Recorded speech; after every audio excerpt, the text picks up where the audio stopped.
Hello there, my sleepy knights. Tonight, we have a collection of tales from Oblivion.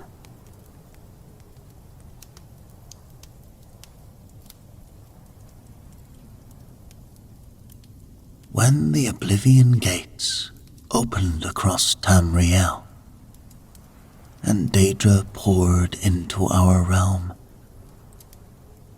not all scars left by the crisis were visible to the eye.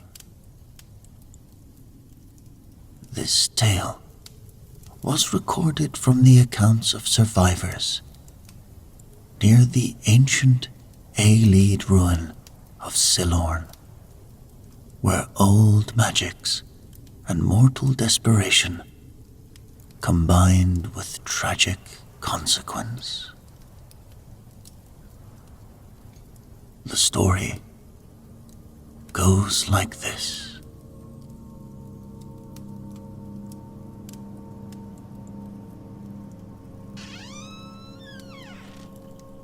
Ayleid pushed open the door to his modest farmhouse, the hinges creaking in protest. The sun had nearly set behind the western hills, casting long shadows across the small village that had somehow survived when so many others had not.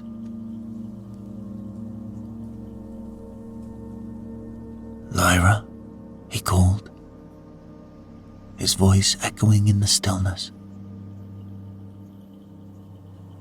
She sat by the small window, her thin form silhouetted against the fading light. Her gaze remained fixed on the distant tree line, unmoving even as he approached. He had grown accustomed to this silence, though it pained him anew each day. "Kwama eggs have hatched," he said, forcing brightness into his tone. "The one you said looked like a fat mud crab. That was the first." He waited for any flicker of interest, finding none. Her hands lay limp in her lap, the once nimble fingers that had woven the finest tapestries in the village, now still as stone.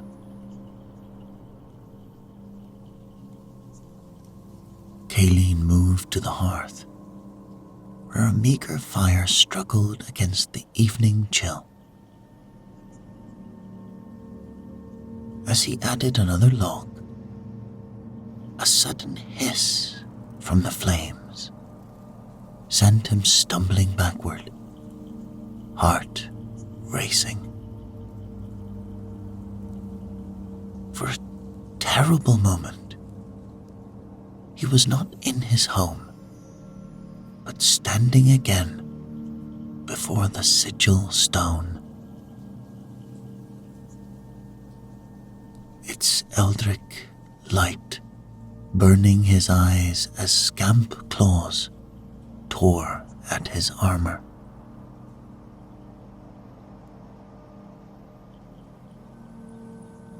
He ladled stew into wooden bowls, setting one before her. "You must eat," he urged, taking her cold hand in his. "Please." For a brief moment, recognition flickered in her eyes. A fleeting spark of the woman he had known. Then, like mist before the morning sun, it vanished, leaving behind only the hollow vessel that housed whatever remained of her soul.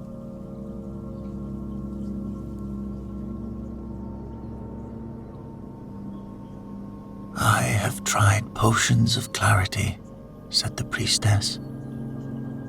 Holga, her Nord features grave beneath her hood. "I have invoked the blessing of divine Mara upon her. Nothing stirs her from this absence." Kayleen paced the shrine's narrow space.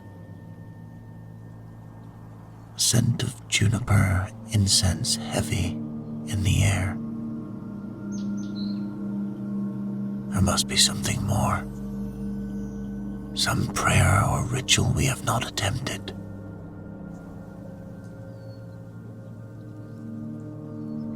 Holga shook her head, her amulet catching the light. "This affliction lies beyond mundane remedies, I fear. It is as though part of her remains trapped in oblivion, even as her body walks in Nirn.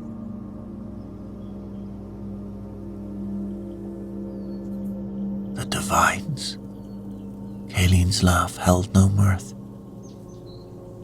"Where were your divines when the gates opened? When the streets ran red?" Holga regarded him with pity. "There are other paths you might seek. The Temple of Kinnereth in Whiterun has healers skilled in these things."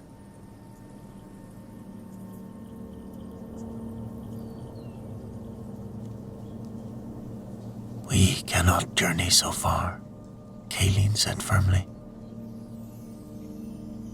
"And I'll not have her treated as some curiosity by mages." The priestess sighed.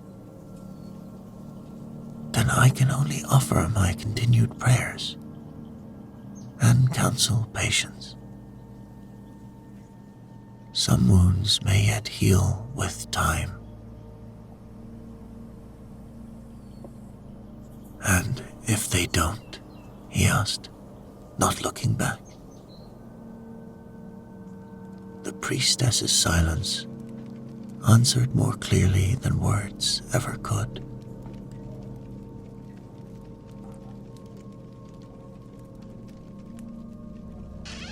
The Dancing Skeever Tavern buzzed with evening conversation. Kayleen sat alone in the corner, his untouched drink glowing warm between his palms. "Seen strange lights from the old ruins again," came a voice from nearby. "3 nights running now." "Cylorn should be left to its ghosts," replied an older Imperial with a graying beard. "Nothing good comes from disturbing Ayleid magic."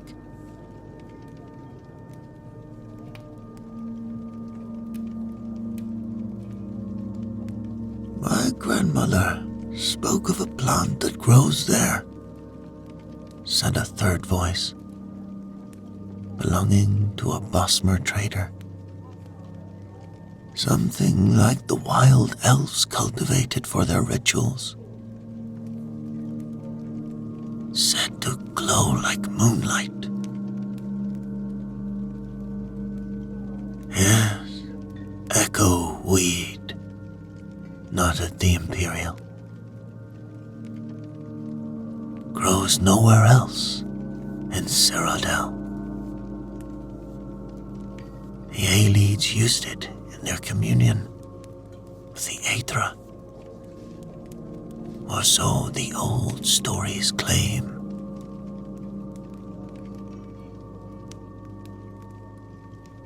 Not just communion, the Bosmer corrected.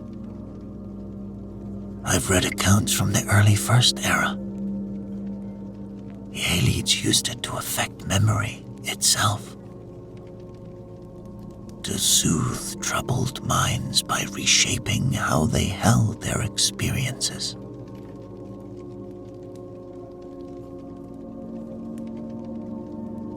Aye, and look where such magics brought them, the Imperial scoffed. My cousin's boy went exploring those ruins last season. Came back. Changed. Yes. Started speaking nonsense about cities of light. And remembering things he couldn't possibly know.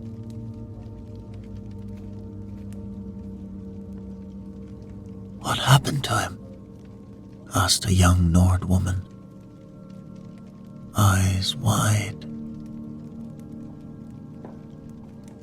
The Imperial took a long pull from his mead. Don't rightly know. The family moved to Bruma after that. Some say he recovered. Others say he escaped one night and was never seen again.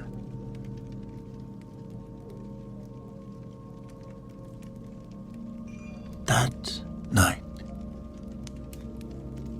as Ayleid laid beside Lyra's still form, his decision crystallized like frost on autumn leaves. The warnings meant nothing against the promise of her return. He would seek out the echo weed of Celorn.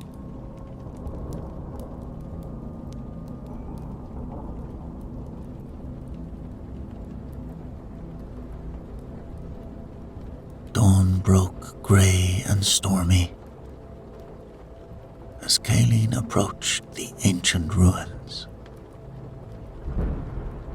White stone arches rose like the ribs of some great beast, partially reclaimed by vines yet untouched by true decay. The morning light caught on crystalline fragments embedded in the stonework, refracting in ways that seemed to bend around the structure rather than illuminate it.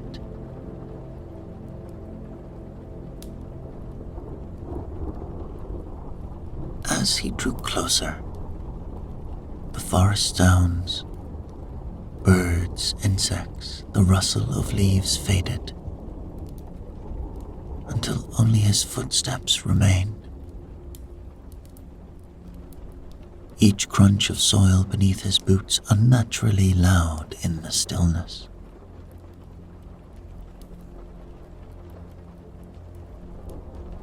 The air grew heavy, pressing against his skin like the moment before a lightning strike. Weathered Ayleid statues flanked the entrance, their features worn smooth by centuries, yet their empty eyes seemed to follow his approach. Symbols he did not recognize were carved into the archway. Not the Daedric script he had seen in the Oblivion gates, but something older, more elegant, and somehow more terrible in its beauty.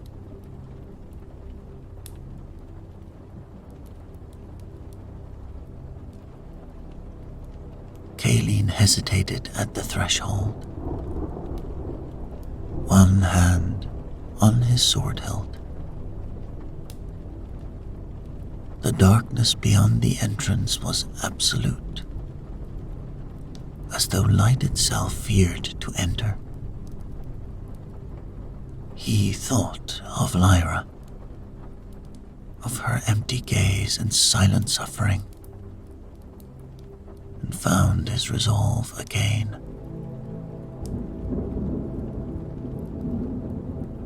He stepped forward, crossing from sunlight into shadow. Well-kind stones flickered to life as he advanced, casting an ethereal blue glow across walls. Walls inscribed with flowing script. The ceiling soared overhead, impossibly high for the modest exterior he had observed.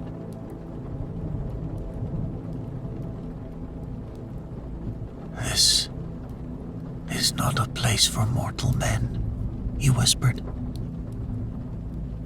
his voice swallowed by the vastness. Yet, he pressed onward into the heart of Silorn.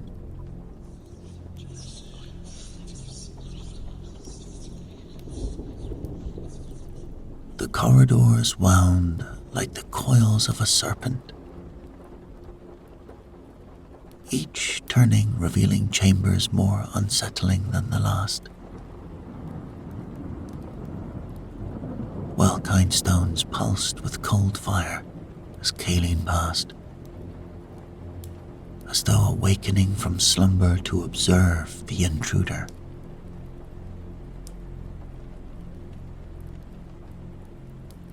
A whisper tickled the edge of his hearing. Words in a language he did not know, yet somehow understood. Interloper, seeker, vessel. He whirled, sword half drawn, finding only empty corridor behind him. "Who's there?" he demanded, his voice echoing strangely, returning to him distorted.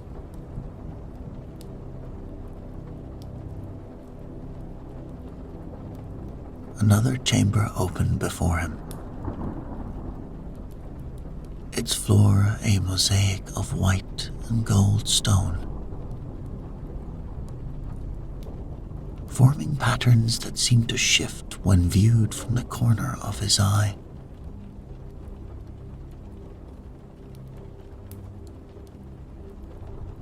At its center stood a basin of carved stone, dry and empty, its inner surface stained with what might have been ancient wine, or perhaps blood.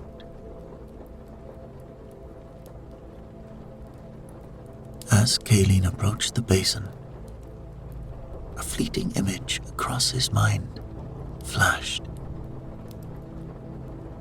Robed figures surrounding the stone, chanting as a glowing liquid was poured.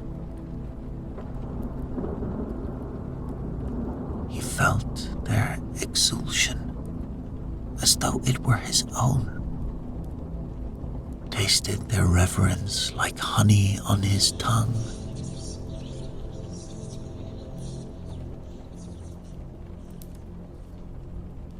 The vision vanished as quickly as it had come, leaving him disoriented. These were not his memories.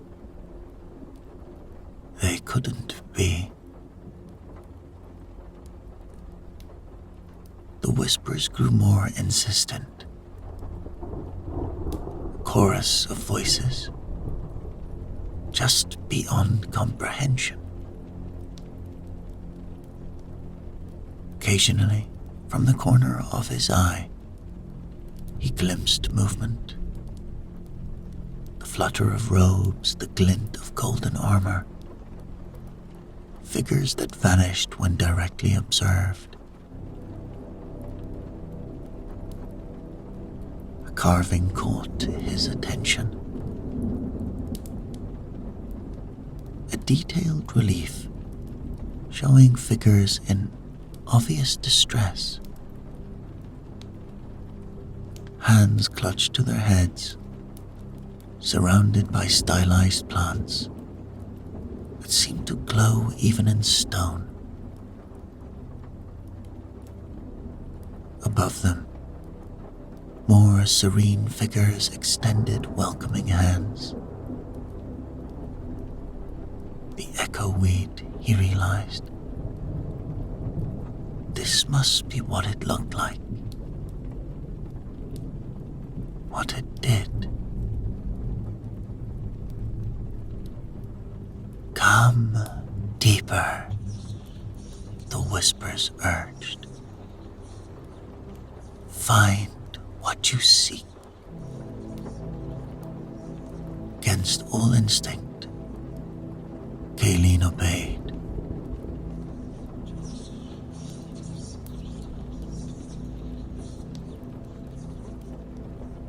The passageway opened suddenly to a vast circular chamber.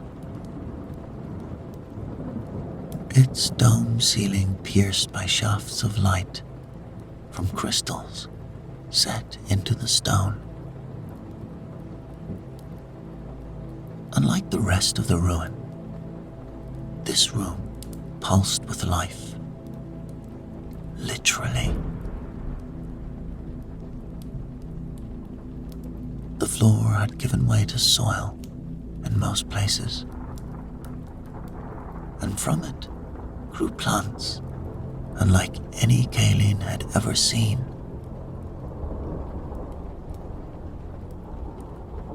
Slender stalks rose from the earth, crowned with luminous blossoms, swayed gently despite the absence of wind.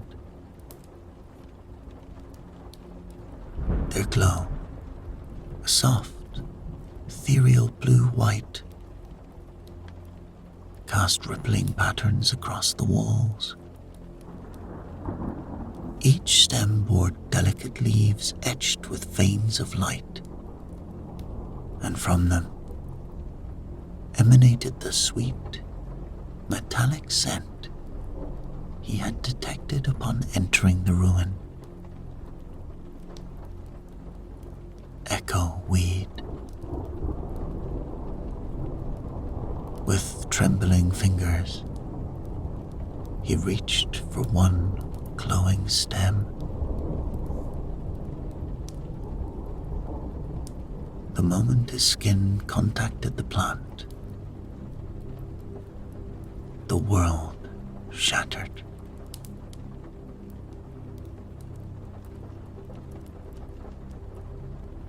Exultation as golden light streams through crystal windows. The city of Lindai, celebrating the harvest of starlight. Anguish as Elysian soldiers storm the sacred grove, their iron weapons profane against the ancient stones. Serenity as the Memoria draft dissolves on the tongue, carrying away the burden of centuries. Ayleid recoiled, gasping, his mind reeling from images and emotions that were not his own.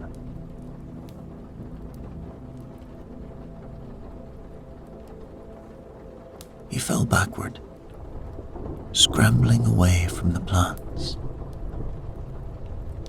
Yet, the flood of alien memories continued to crash against his consciousness. Fragments of lives lived thousands of years ago, preserved somehow in the glowing fronds.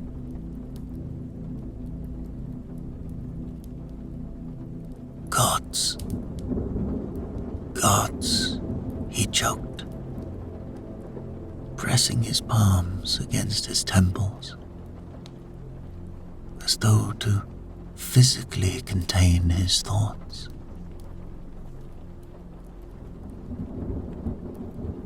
With shaking hands, he drew a small knife from his belt and carefully harvested several stems, wincing as each cut released a fresh whisper of memory into his mind. He wrapped them in cloth, their glow visible even through the fabric, and secured the bundle into his pack.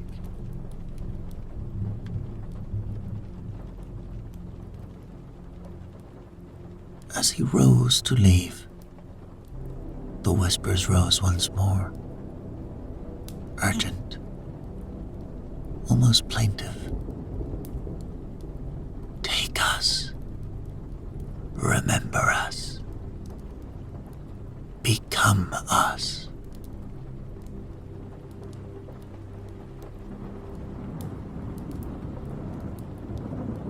Ayleid fled the chamber, the weight of ancient knowledge pressing against his skull like a crown of stone.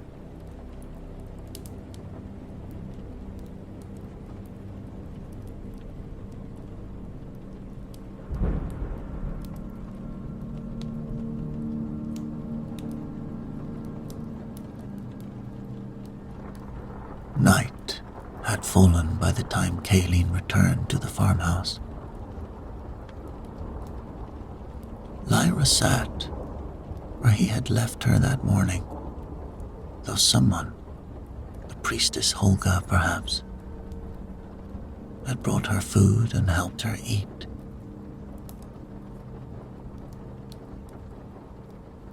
I found something, Ayleid said, kneeling before her. His hands trembled as he unwrapped the echo weed, its glow illuminating Lyra's hollow features. Something that might help you.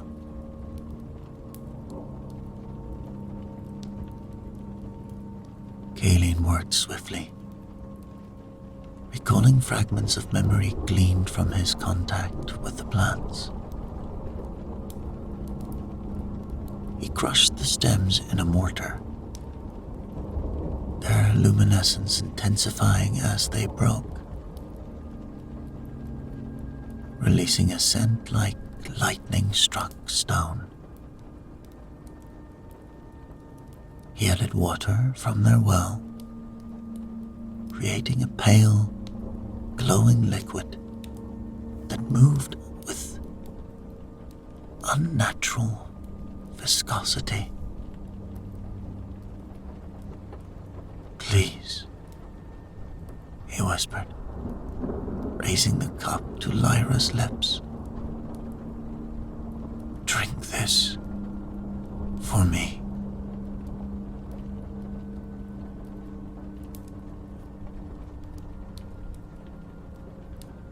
For a moment, he feared she would not respond, that even this simple action would prove beyond her. Then, slowly, her lips parted. She drank, small sips at first, then, with increasing urgency, as though suddenly parched.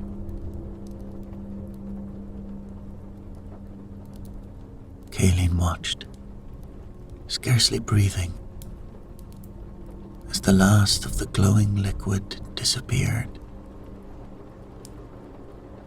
For several heartbeats, nothing happened. Then, Lyra gasped, her back arching, her eyes wide open. A soft blue glow emanated from her parted lips. from the corners of her eyes, from beneath her fingernails, as though the echo weed's luminescence had transferred to her very blood. "Lyra," Ayleid cried, clutching her shoulders as she convulsed.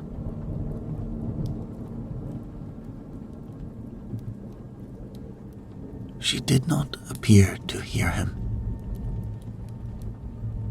Her eyes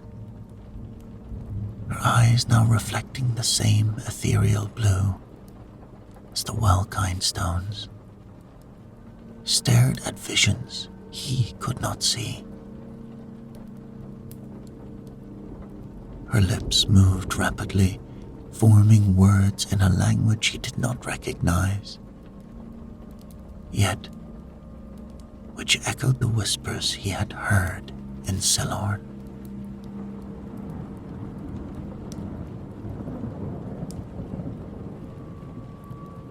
For hours, she remained in this state,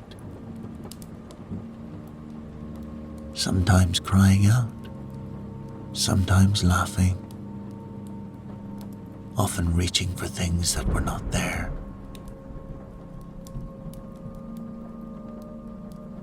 Ayleid watched helplessly, doubt and fear gnawing at him. Had he poisoned her, driven her deeper into madness? Then, as suddenly as it had begun, the seizure passed. The unnatural glow faded from her features.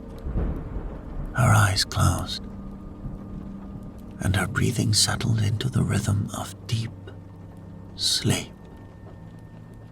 But a natural sleep. Not the half-conscious torpor that had claimed her for so long.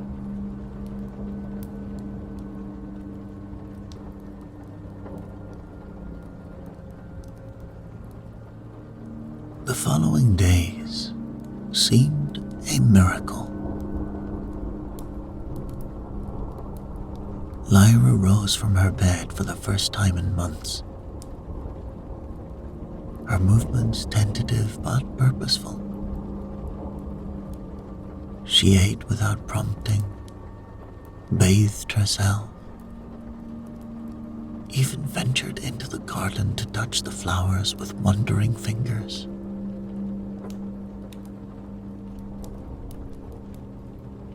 "The colors," she said, her voice rough from disuse. "The colors, they're so vivid."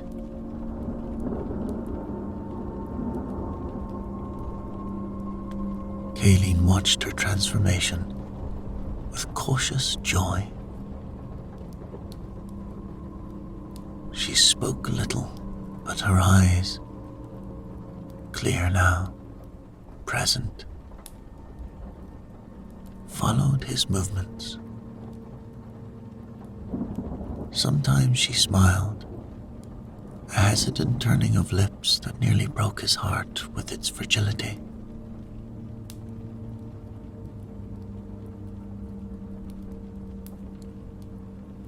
The nightmares that had plagued her since the crisis seemed to abate. No longer did she wake screaming, clawing at invisible horrors. Instead, her sleep was deep and still, occasionally marked by muttered words in that same unknown language she had spoken while in the throes of the echo weed's influence.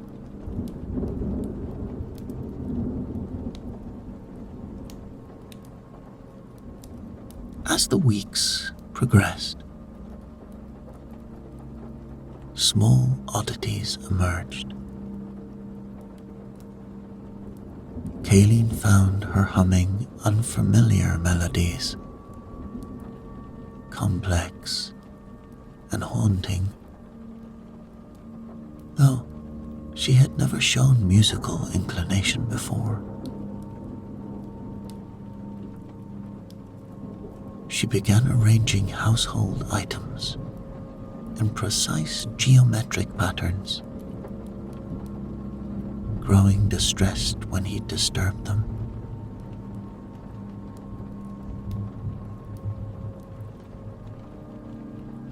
It must be aligned with the lunar lattice, she explained, as though this should be obvious.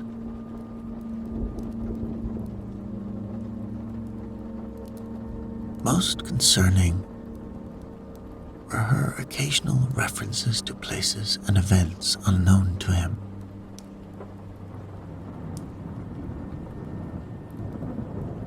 The fountains of Saya Tartar were almost always beautiful at midnight, she remarked one evening, gazing into the fire. When the light from the moon struck the Varlar stones, just so. Lyra, you've never been to any Ayleid city, Kaelin said gently.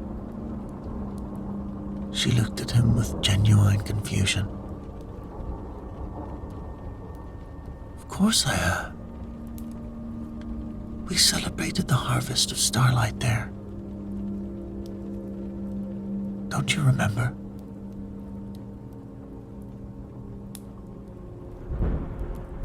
His own dreams had changed as well. The nightmares of Oblivion receded, replaced by visions of white towers and crystal gardens, of robed figures performing elaborate rituals beneath stars. He woke with words in the Ayleid tongue on his lips. Understanding their meaning, though he had never studied the language.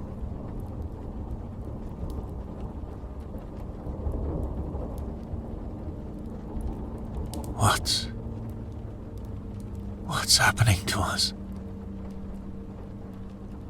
He said one night, watching Lyra sleep. The glow had returned faintly to her skin, visible only in complete darkness.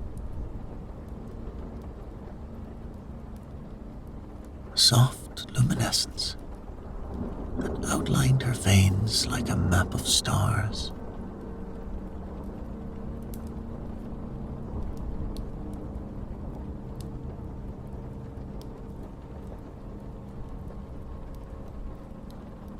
The swallows are returning early this year, Kaelin remarked one morning as they sat outside the cottage,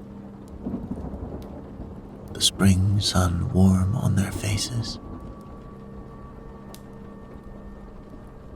Yes, Lyra agreed. They're building in the old maple tree. Kaelin froze, his cup halfway to his lips. How did you know that? She frowned slightly. You told me, didn't you? No, he said. I only noticed them yesterday while you were inside. I didn't mention it.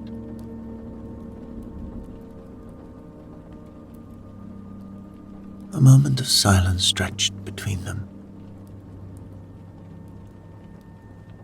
I dreamt of swallows, she said finally. Swallows flying around a tree. I thought it was just a dream.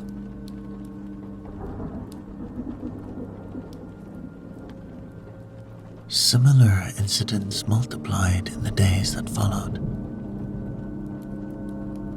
Lyra would mention objects Ayleid had moved while she was absent from the room. She prepared meals using ingredients he had only thought of purchasing. Once, she greeted the priestess Holga by name, though they had never been introduced since Lyra's awakening.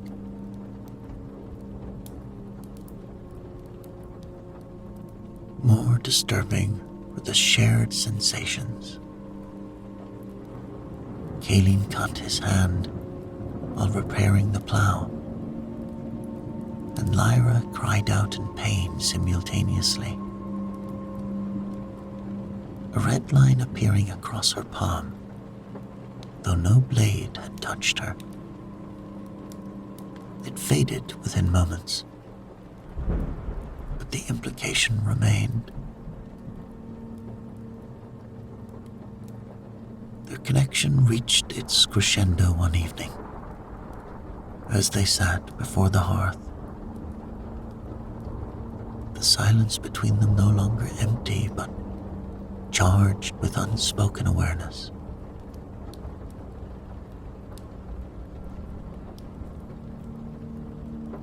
The night fountain sings beneath twin moons, Lyra said, her voice taking on the melodic quality it assumed, and speaking of things she could not possibly know. The wild hunt gathers at the edge of the grove, but the Varla stone keeps them at bay, its light a beacon in the darkness.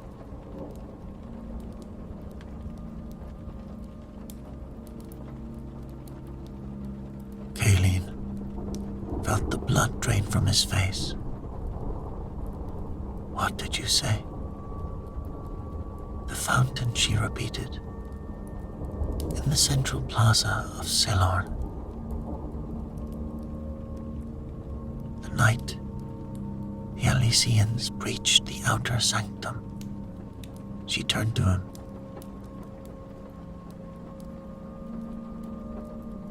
Why do I know this, Ayleid? I've never been to Ceylon. But I have, he whispered. Her eyes widened. The echo weed. Yes. Yes. His voice sounded strange to his own ears. When I touched it, I saw memories, not mine, from the Ayleids, who tended it perhaps. And now I see them too, she said, through you. Not just memories, Ayleid said, the full truth unfurling before him. I feel what you feel. You know what I know. He swallowed hard. We're connected to each other and to Ceylon. She finished for him. To whatever lives in its stones.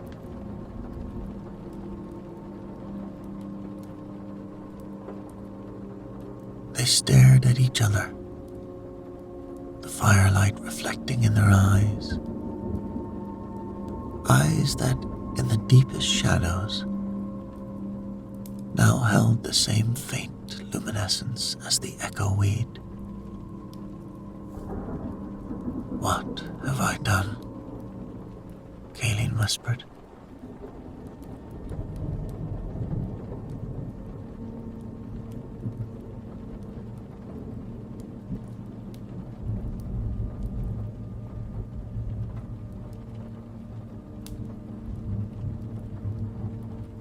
changes were subtle.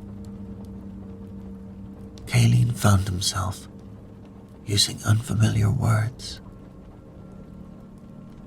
Ayleid terms slipping unbidden into his speech. His handwriting shifted, becoming more angular, more elegant. He began to dream in a language he had never learned. Lyra was changing more rapidly. She wove complex patterns into her hair, adorned herself with symbols drawn in charcoal that resembled the carvings he had seen in Silorn. Her movements became more graceful, deliberate, as though performing some ancient ritual with each mundane task.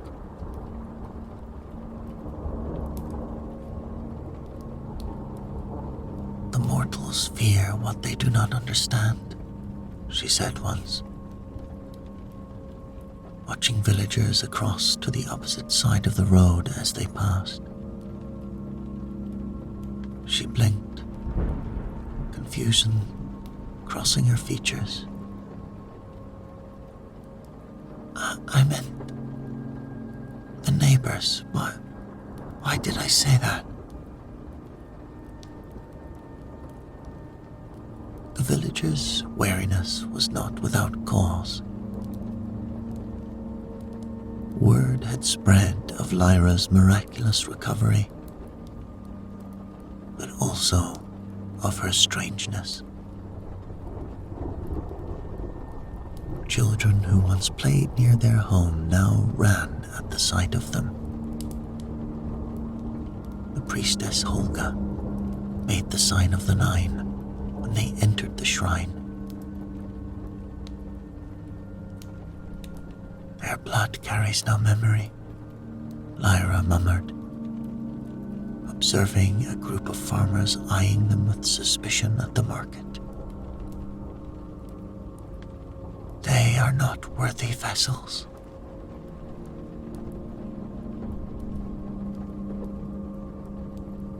What frightened him most was his own uncertainty. Were these his thoughts being altered, or hers? Where did Ayleid end and the ancient memories begin? He found himself standing in their garden at night, facing the distant ruins of Silorn, with no recollection of having left his bed.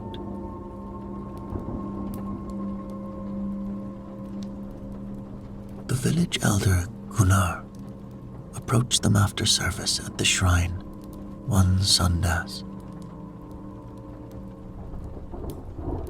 There's talk, he said without preamble, concerning changes in you both. Lyra is recovering, Ayleid replied stiffly. That is all. Gunnar's weathered face remained grave.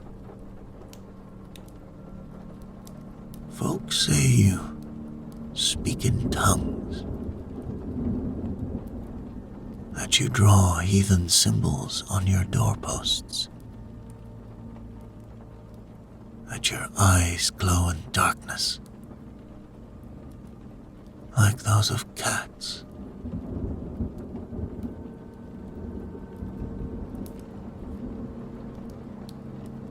As the days passed, isolation wrapped around them like a shroud. Ayleid found himself caring less about the villagers' rejection. Their concerns seemed petty.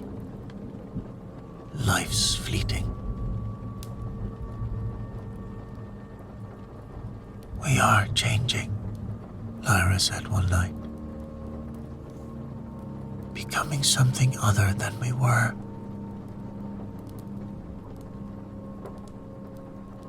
I know, he replied.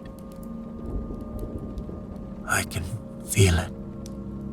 Damp inside me. Memories that aren't mine. Desires I don't understand.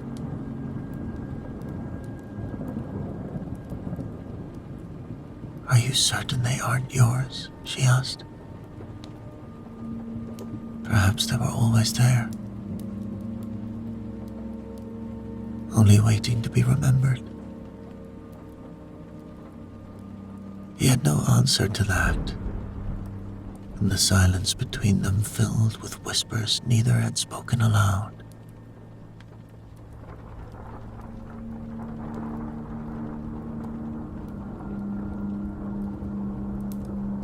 It began as a longing, a pull toward the east where Silorn stood amid ancient trees. Ayleid would find himself pausing in his work, head turned toward the ruins, though they lay beyond sight.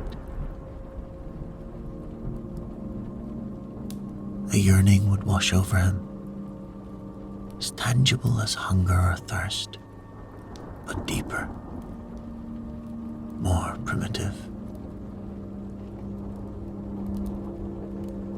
Do you feel it? Lyra asked one evening. Standing at the edge of their property, her face turned toward the forest.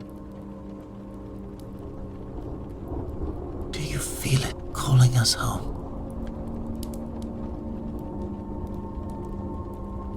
This is our home, Ayleid insisted, though the words rang hollow even to his ears. Is it? She turned to him, her eyes luminous in the gathering dusk. Or is it merely where we've been waiting?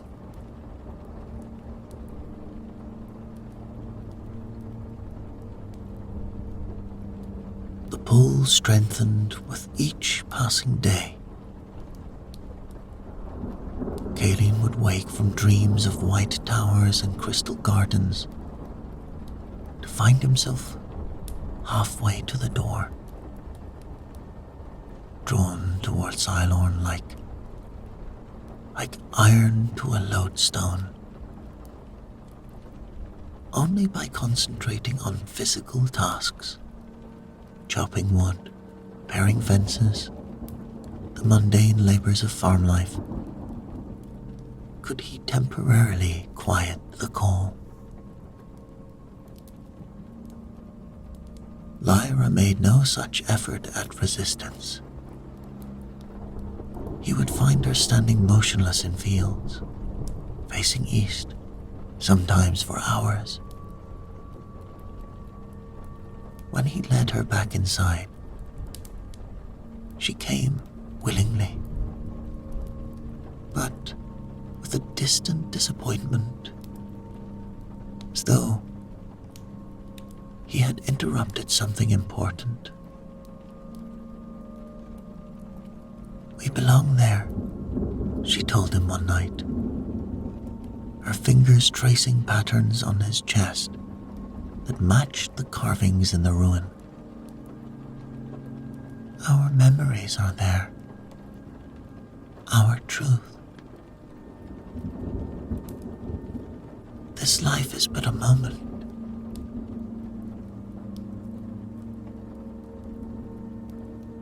In Silorn, we are eternal. The stone remembers what flesh forgets.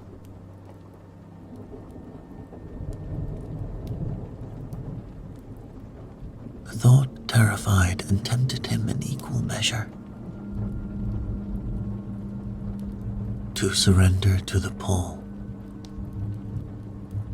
To let the ancient memories subsume what remained of Ayleid the farmer. Would it be oblivion or transcendence? That night, as moonlight streamed through their window, Ayleid made his decision. The morning would bring action, one way or another. An end to uncertainty, whatever the cost.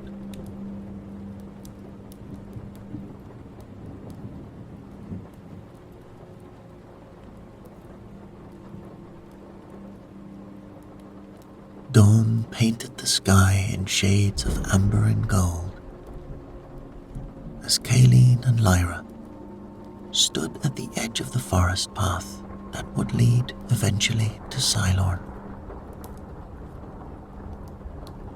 They packed nothing, brought nothing but themselves and the echo weed that had started their transformation, its remaining stems still glowing faintly in their cloth wrapping.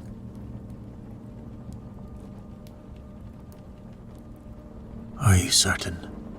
Ayleid asked, searching Lyra's face for any hesitation. "More certain than I have ever been," she replied. Her eyes, once brown, now held flecks of luminescent blue. "The memories wish to return home, as do we."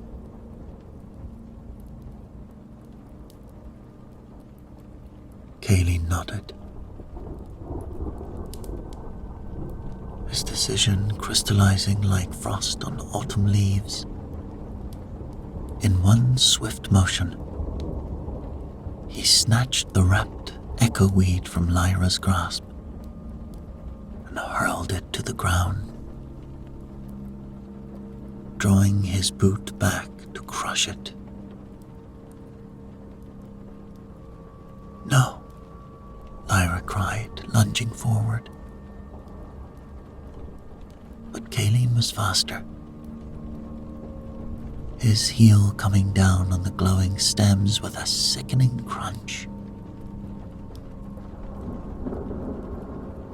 Blue luminescence burst from beneath his boot, like blue blood seeping into the soil.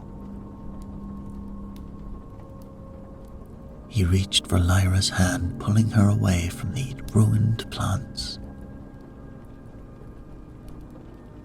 "We must break free," he gasped, feeling something tear inside his mind, ancient memories howling in protest.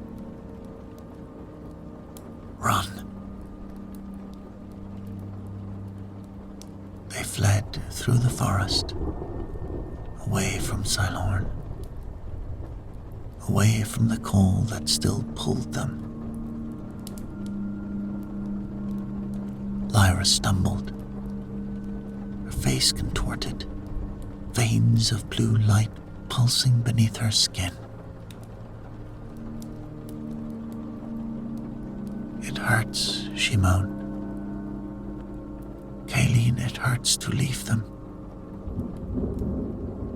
"Hang on," he begged. "We just need distance." But with each step away from Cylorn, Lyra's strength ebbed. The blue glow beneath her skin flared brighter and began to fade. Her breathing grew labored, her steps faltering. And when she could go no further, Ayleid lowered her gently to the forest floor. The light in her veins pulsed weakly, her eyes growing dim. "I'm sorry," he whispered, cradling her face.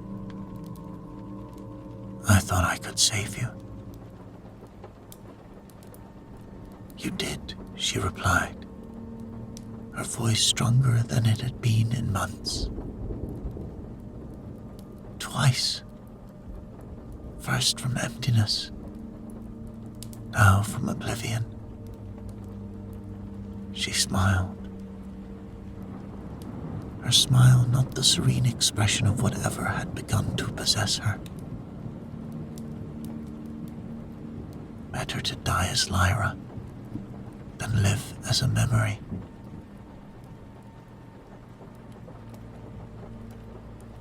The blue light flickered one last time and faded entirely from her eyes. Her hand clutching his grew still.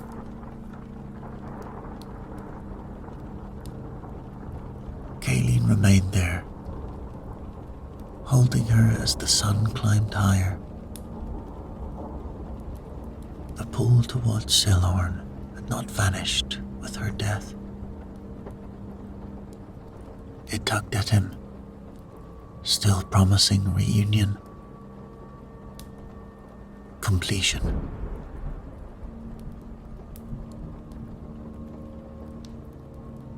He laid Lyra gently on the forest floor, ranging her hands peacefully at her sides. Then he stood, facing away from Silorn, began the long walk back to the village, alone.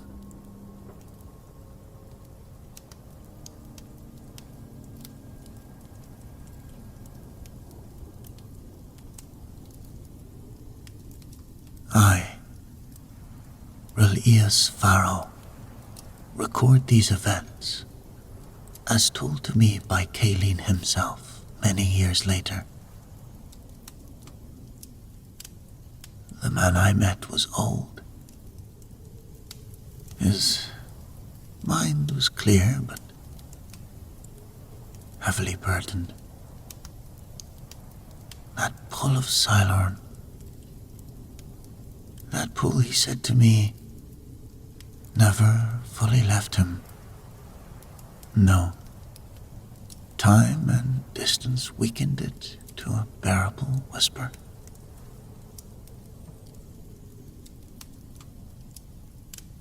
Now, of this ruin of Silorn, it still stands, sealed now by imperial decree. Its entrance collapsed by battle mages after 3 more villagers vanished within its depths.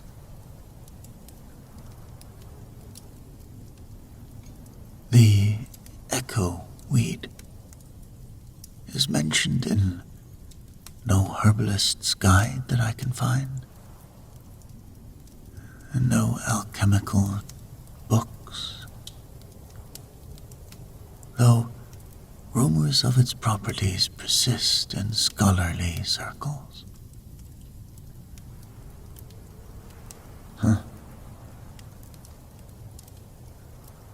I cannot help but wonder about the nature of memories. I think on it quite often. Both the memories we keep and those memories we surrender.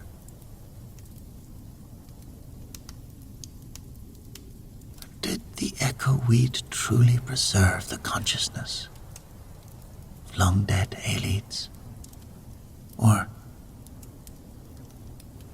merely the impression of their thoughts, like footprints? Yes. Like footprints in hardened mud.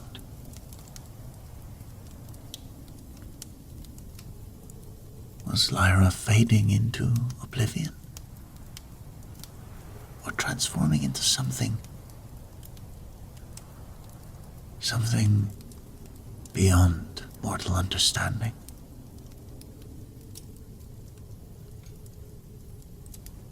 When I met Ayleid,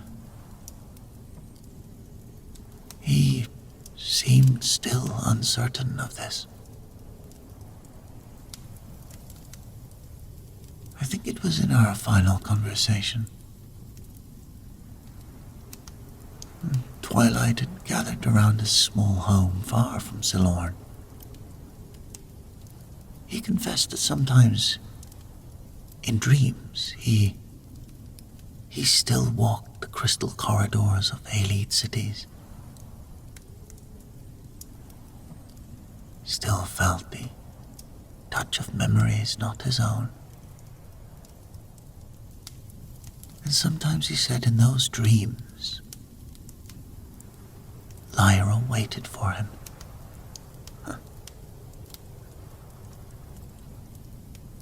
He said her eyes were luminous with ancient light.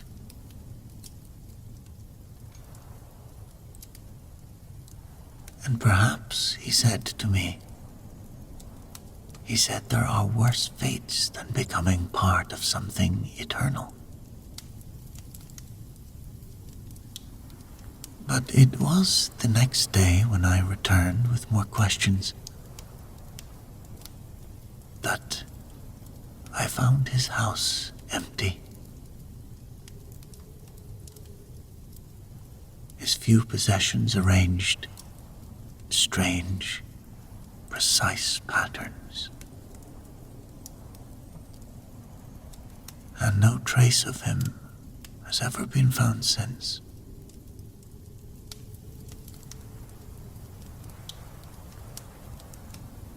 I believe to this day travelers near Silorn report seeing strange lights among the sealed ruins. And sometimes, in the deepest night, some say 2 figures walk hand in hand toward the ancient stones. Their eyes aglow with impossible memory.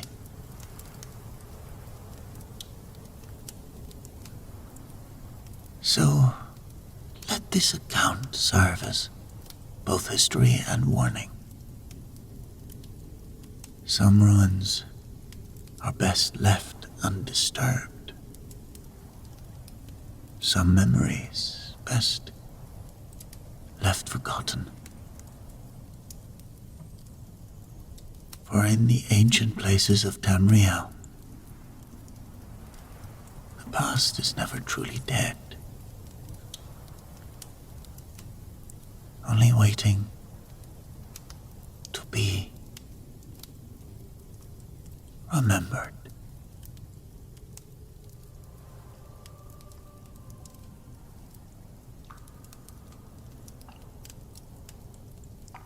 In the waning years of the Third Era, when Martin Septim yet lived, and the gates to Oblivion had not long been sealed, there stood a humble farming settlement in the gentle hills west of the imperial city.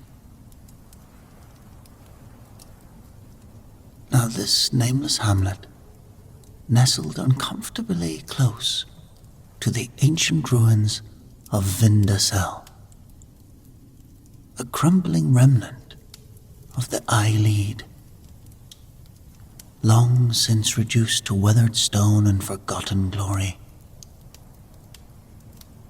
And the tale goes like this.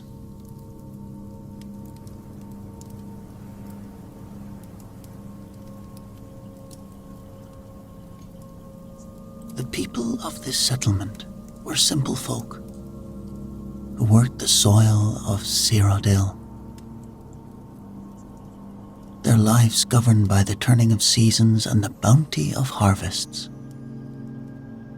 They paid their taxes dutifully to the emperor, and in years past had only given passing thought to the white stones of Vindasel that crowned the nearby hill, visible from every cottage and field.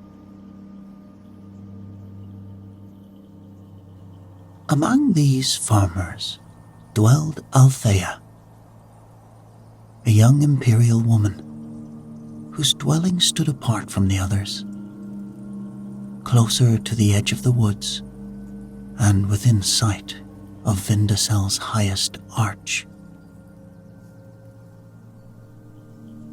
Now, unlike her neighbors who coaxed life from the soil, Althea drew her living from the forgotten knowledge of plants and herbs and though her remedies had saved many from fever and flux, the villagers regarded her with a cautious respect that bordered on wariness.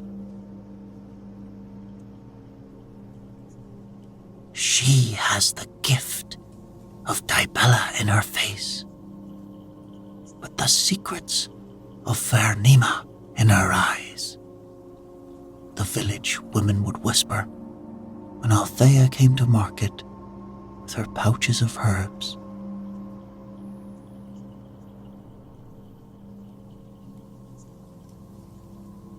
Into this uneasy peace came Boren, a Nord veteran of the Fighters Guild, who sought tranquility after years of battle against the Daedric during the Oblivion crises. Grey now streaked his once golden beard, and a wicked scar ran from temple to jaw, a parting gift from a Dremora lord's blade at the Battle of Kvatch. For a time, life continued as it always had. The farmers planted their wheat and vegetables according to the cycles of Masser and Secunda, the twin moons. Althea gathered her herbs in the forests and fields. Boren largely kept to himself, occasionally trading tales of distant lands for mead at the village Soul Tavern. It was in the last month of last seed when strange occurrences began to plague the settlement. First came the relentlessness of the livestock. Cattle that had peacefully grazed for years suddenly refused to face toward the ruins, huddling instead at the farthest corners of their pastures, eyes seeming to roll with fear. Soon after, sheep began to disappear. Not one or two that might be claimed by wolves,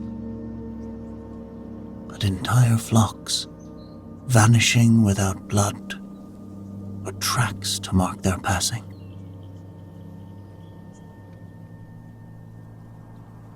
Then the blight appeared in the fields closest to the Vindasal.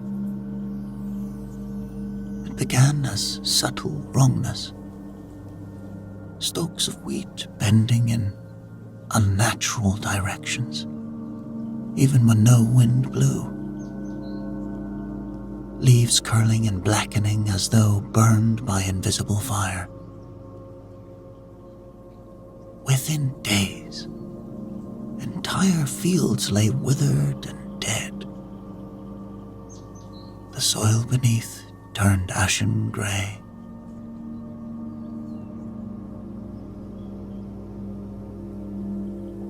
"It spreads from the old stones," declared Cassian, the village elder whose grandfather's grandfather had first worked these lands. "Like a poison seeping into our soil." But it was the whispers that truly kindled fear in the hearts of the villagers. The whispers. The whispers.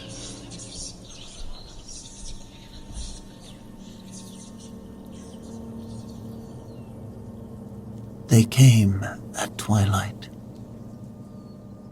when the boundary between day and night grew thin. Faint, sibilant sounds carried on the breeze, wordless, yet somehow laden with meaning. Those who heard them spoke of troubled sleep afterwards, or dreams filled with alabaster cities and figures crowned with starlight. Soon, no one ventured out after dusk, and even in daylight, the fields nearest Vindicel stood abandoned. Children were kept indoors. Prayers to the 9 divines were offered with increasing desperation, and ancient wards were scratched into doorposts with trembling hands.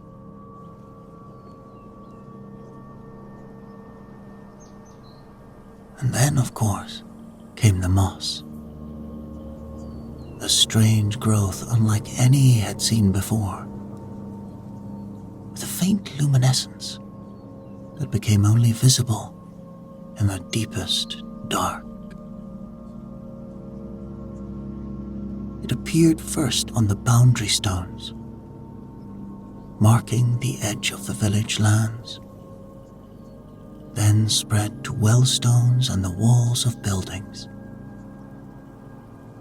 Always it grew in intricate patterns that some swore resembled Ayleid script.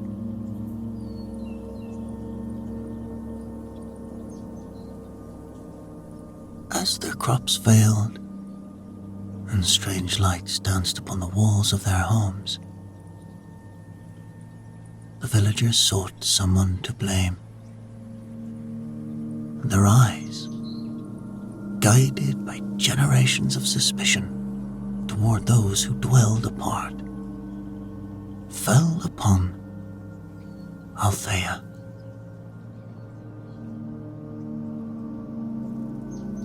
Had she not often walked near the ruins? Did she not possess knowledge of plants and their properties that went beyond simple herb lore? Hadn't old Marius seen her gathering the glowing moss by moonlight, whispering words in a language no Imperial should know? Fear, once kindled, grows like wildfire. Witch, they called her, consorter with Daedra. Others dared to whisper more boldly. She has awakened something in the ruins. Became the common wisdom in the tavern, where frightened farmers sought liquid courage.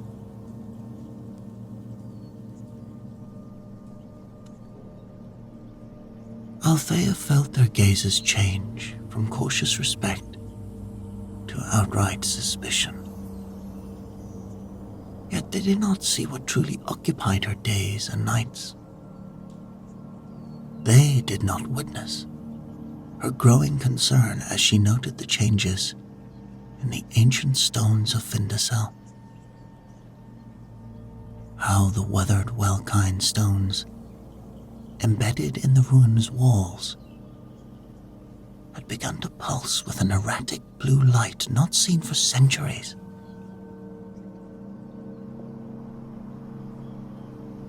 Yes, Althea had indeed been visiting the ruins, but not to draw power from them. Rather, she sought desperately to understand what ancient mechanism had awakened after millennia of slumber. By night, she crept to the ruin's edge, placing small wards fashioned from bundles of nettles bound with silver thread and inscribed with the sigils of Magnus, god of magic.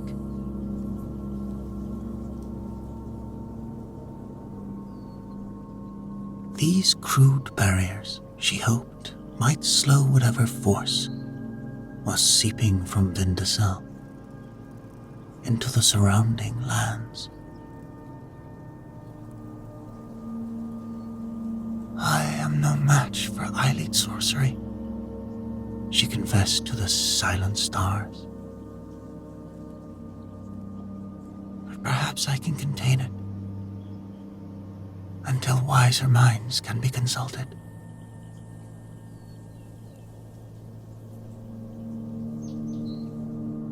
But wisdom is rarely sought in times of fear. Boren, meanwhile, watched the growing hysteria with the measured caution of one who had faced true terror on the fields of Kvatch.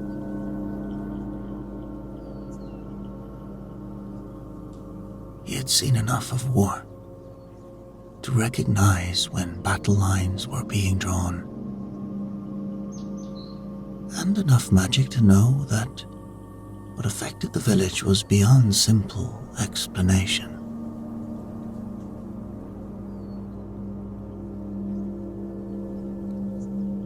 Speak plainly, he commanded the farmers who came to him with tales of witchcraft. Tell me what you have seen with your own eyes, not what you have heard from frightened men in their cups. Stories, when stripped of embellishment, still troubled the old warrior. The blight was real enough. He had seen crops withered to dust in a manner no natural disease could explain. The missing livestock left no trace, not even scent that his hound could follow. And the whispers. Even Boren had heard them while chopping wood at dusk, though he would admit this to no one.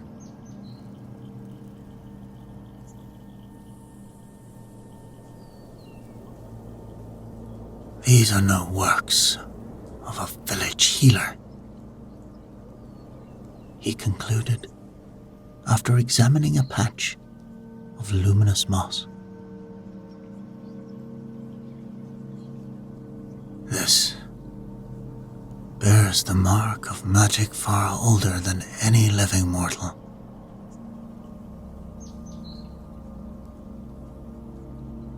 His suspicions turning toward Vindicel rather than Althea, Boren began his own investigation. While the villagers barricaded themselves in their homes at night, the Nord veteran strapped his old steel sword to his hip and ventured closer to the ruins than any had dared in months.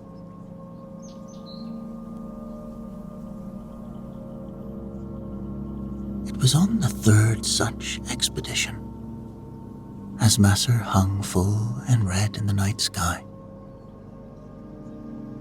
Boren spotted a slender figure moving among the fallen columns at Vindicel's entrance. Keeping to the shadows, he drew close enough to recognize Althea. Her face illuminated by the unnatural blue glow emanating from the ruined steps.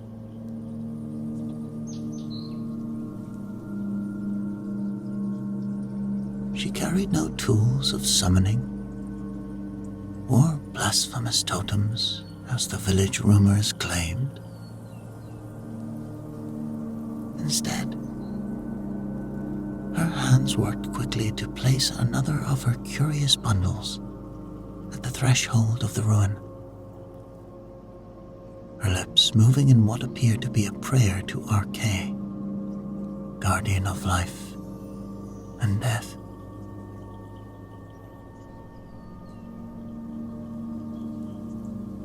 Boren Boren was about to reveal himself when a pulse of energy surged from the ruin's entrance. A visible wave of blue light that rolled outward like the ripples from a stone cast in still water.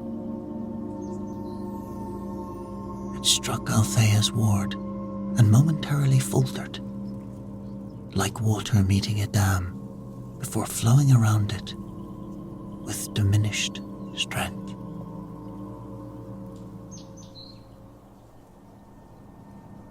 The healer staggered backward,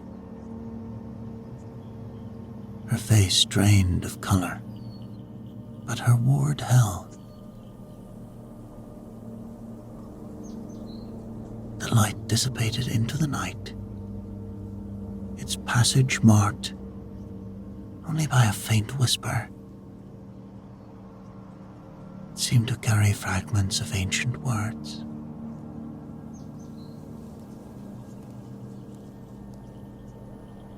By the 9, Boren whispered, his hand tightening on his sword hilt. Althea whirled at the sound, her eyes wide with fear until she recognized the Nord. "You should not be here," she said. "You should not be here. It grows stronger each night."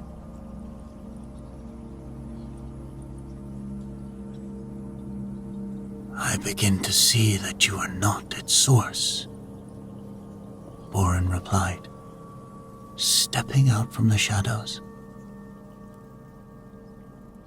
"But neither are you its master.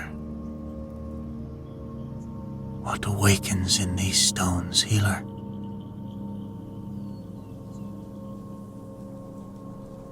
Before she could answer, a shout echoed across the hillside.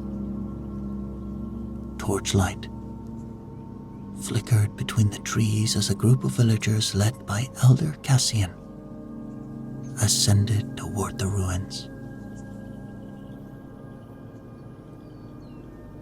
"There she is," came the cry, "consorting with the darkness as we feared. And the stranger aids her," another voice said. "See how they meet in secret by the cursed stones."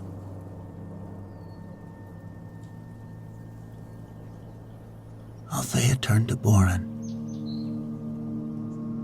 "They don't understand.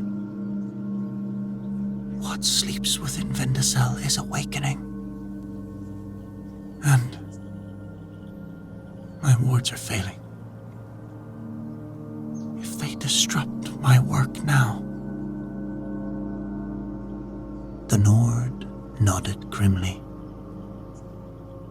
placing himself between the approaching mob and the healer. His voice, trained to carry across battlefields, boomed through the night air. "Hold your ground." The command froze the villagers in their tracks. Their torches wavering like uncertain stars. "Before you take another step, hear what I have seen with my own eyes."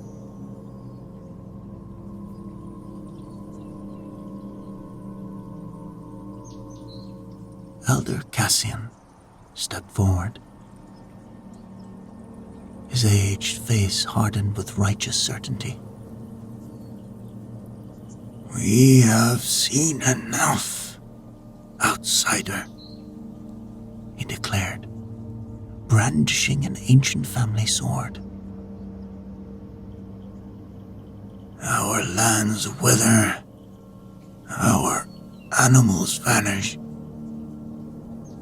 Strange lights and sound plague our nights.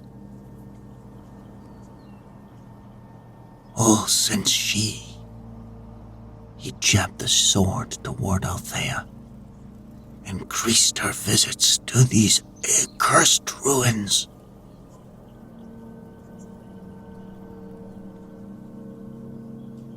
Your fear blinds you, Boren replied. I came here tonight, harboring the same suspicions you hold. But what I witnessed tells another tale entirely.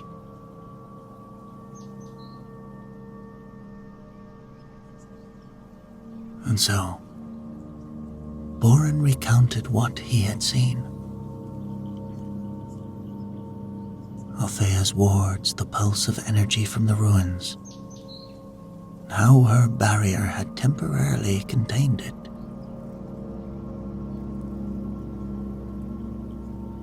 She works against this power, not with it, he concluded. Whatever stirs within Vindicel is of Ayleid making, not hers. Murmurs rippled through the gathered villagers. Some lowered their torches slightly, uncertainty replacing bloodlust in their eyes. But Elder Cassian remained unmoved. Convenient words for one who arrived shortly before these troubles began. Perhaps you both serve whatever dark power dwells in these stones.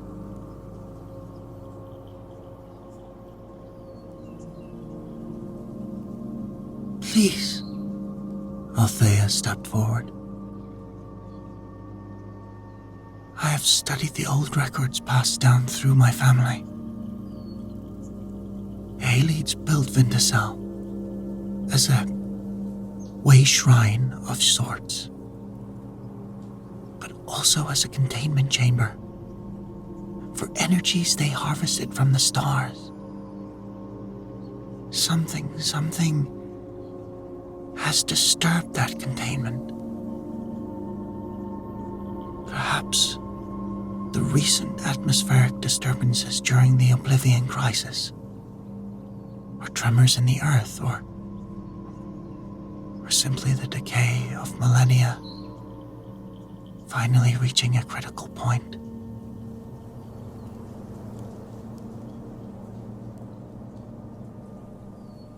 She gestured to her wards.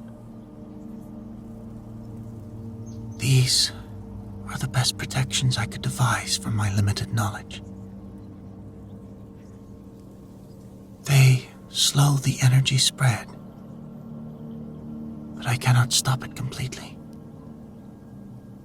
With each passing night, the power grows stronger.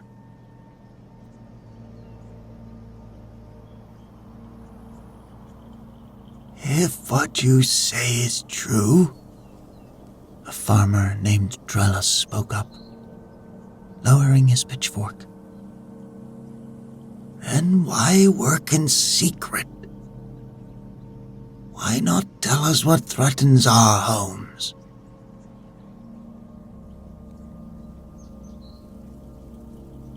Would you have believed me? Or would you have done exactly as you are doing now? Come with weapons to drive away the witch?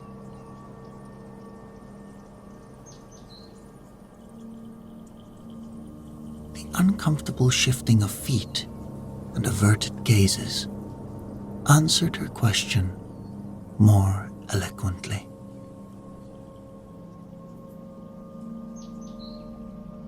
It matters not what caused this plight, Elder Cassian insisted, though with less conviction than before. What matters Shall we end it? If your wards fail to contain this power, what then, healer?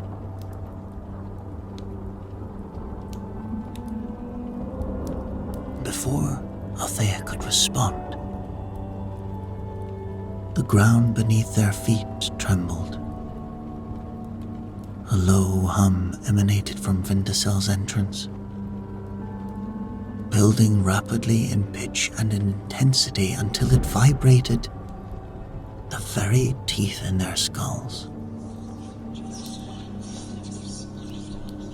The moss growing on the ancient stones flared with brilliant blue light, illuminating the night as though Masser himself had descended to the hillside.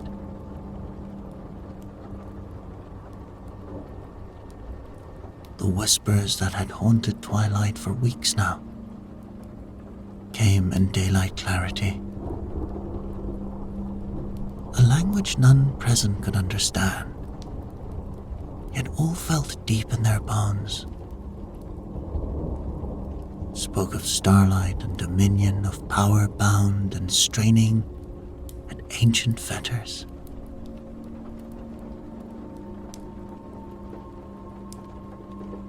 A woman screamed. A man fell to his knees, hands clapped over his ears.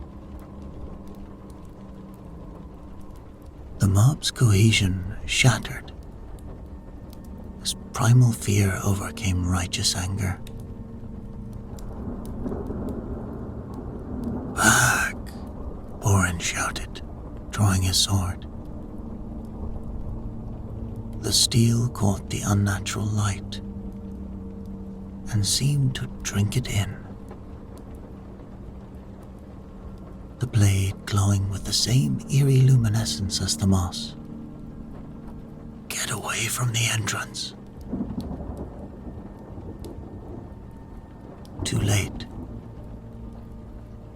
The humming reached a crescendo, and from the darkness of Vindacel's main chamber, erupted a torrent of energy. No mere pulse this time, but a sustained stream of power. It coalesced into a rotating spiral of light, hovering above the ruined doorway. Within its center, shapes began to form and dissolve. The alabaster spires of Ayleid city. Figures tall and terrible with eyes like stars. Creatures half-formed and wholly alien that had no place in the natural world of Nirn.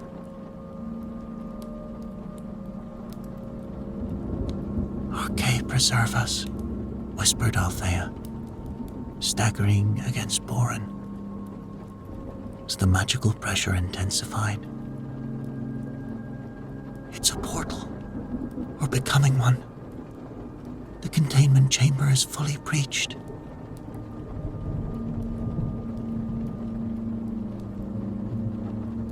The air crackled with magical discharge. Small stones rose from the ground, floating upward into the swirling vortex. Whispers became a chorus, and within that chorus, distinct voices could now be heard. Commanding, imperious voices speaking in ancient Ayleid. "What are they saying?" Borin asked. His Nord blood giving him resistance to magic that kept him conscious when others had fallen to their knees. Althea shook her head, her scholar's mind struggling to translate fragments of a language not spoken in millennia. Something about a return, about a gateway, and her face paled further. reclaiming what was taken.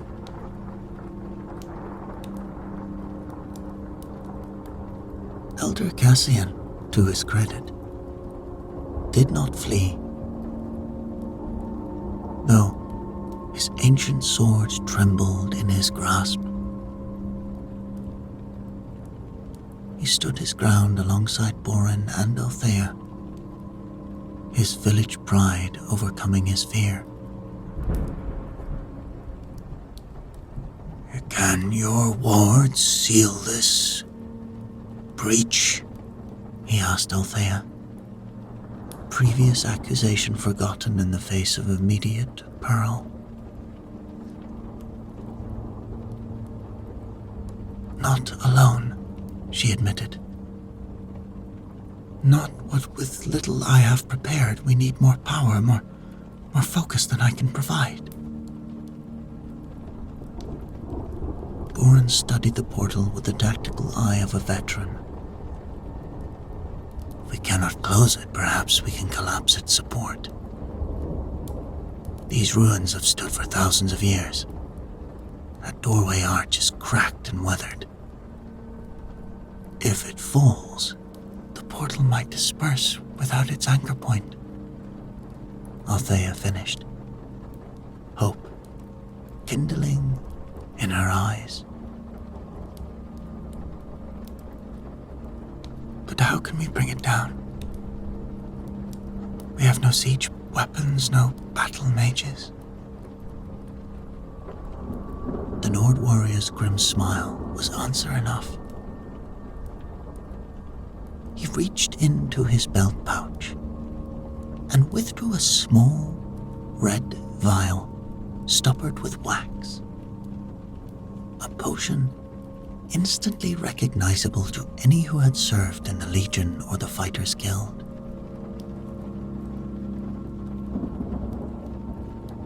"Alchemical fire," he explained. "Strong enough to weaken stone, if placed correctly. I kept a few vials from my service days." Drellus, who had recovered enough to stand, stepped forward. "My quarrying tools are in my cart below. With enough men, we could weaken the supports before using your fire." More villagers rose to their feet, shaking off the portal's influence as the immediate shock faded. Their imperial practicality asserted itself. They were farmers, yes, but citizens of Cyrodiil nonetheless.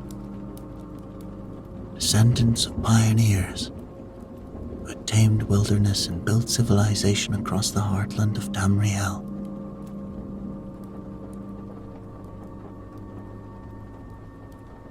"Well, it seems we have a plan," Elder Cassian declared, addressing Althea with newfound respect. "Can your wards hold whatever this is? Can it hold it, contain it long enough for us to work?"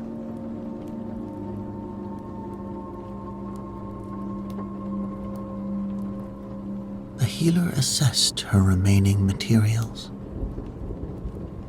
Bundles of protective herbs, silver thread, crystalline salts harvested from Lake Rumer under the light of both moons. "I can strengthen what I have placed, but I need time to prepare. Someone must maintain the wards while the stonework is done."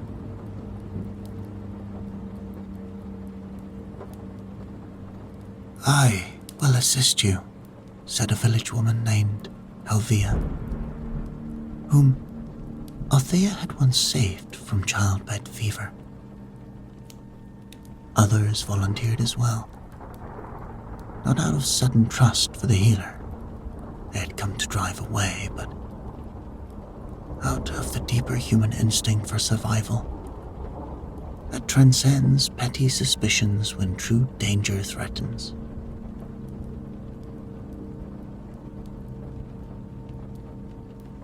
As villagers hurried to retrieve tools and more of Althea's supplies from her cottage, Boren studied the portal with growing concern. The vortex had stabilized, its rotation slowing but its diameter expanding. The images within it grew more distinct. Ayleid lords in flowing robes adorned with starlight, their hands weaving complex patterns of magic.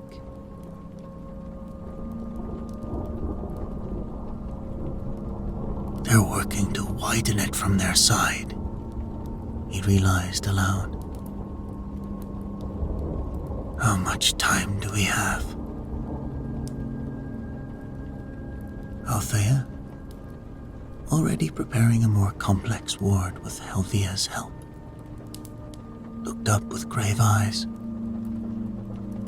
Until next midnight, perhaps, when both Master and Secunda align over the ruins. Ayleids have built their way shrine magic to the cycles of the moon.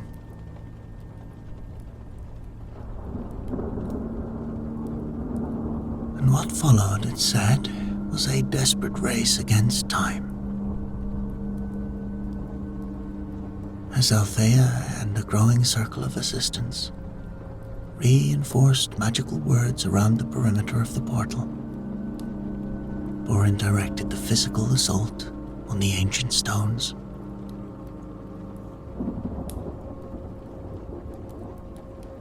Hammers and picks struck sparks from Ayleid marble that had withstood centuries of weather. Men who had never ventured near the ruins now pressed their shoulders against keystones, straining to weaken what their ancestors had superstitiously avoided. Women formed bucket chains, bringing water from a nearby stream to douse the increasingly hot stones as the portal's energy seared them to near melting.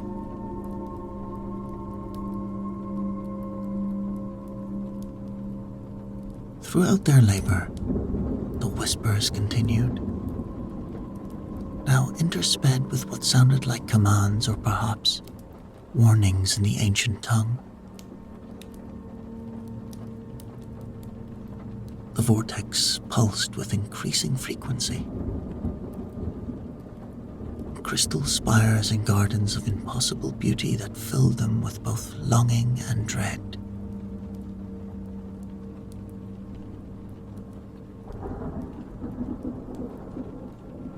Midnight approached. Maser and Secunda rose higher in the sky, their alignment drawing near. The portal's rotation increased again, its light brightening until shadow was banished from the hilltop.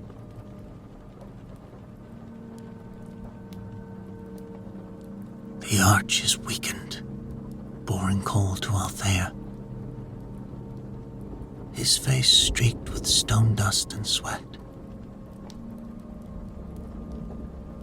But I fear it will not collapse on its own, even with the damage we've done. Althea looked up from their circle of wards, which now glowed with silver blue light that pulsed against the portal's aura, like opposing tides. Your alchemical fire? The Nord warrior nodded grimly. It must be placed directly beneath the keystone to have strong enough effect. But the energy there... He glanced at the heart of the portal. The magical discharge had grown so intense Small bolts of lightning arched between the stones.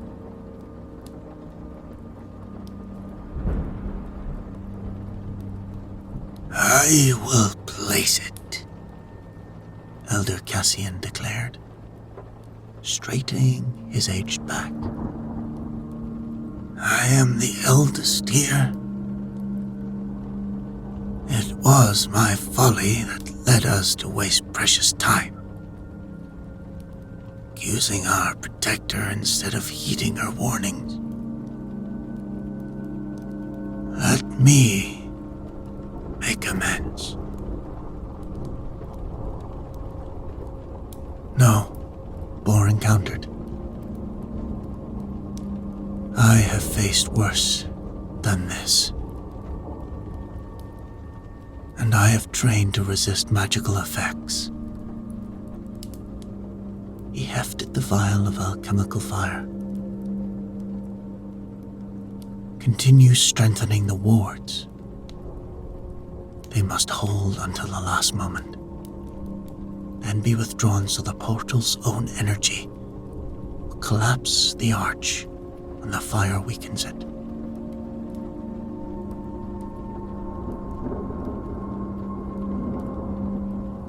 Althea held his gaze for a long moment, then nodded. "When the moons reach their zenith, I will command the final ward to break. The resulting surge should help bring the stone down. And if it doesn't?" asked Althea, her voice small against the portal's glowing hum.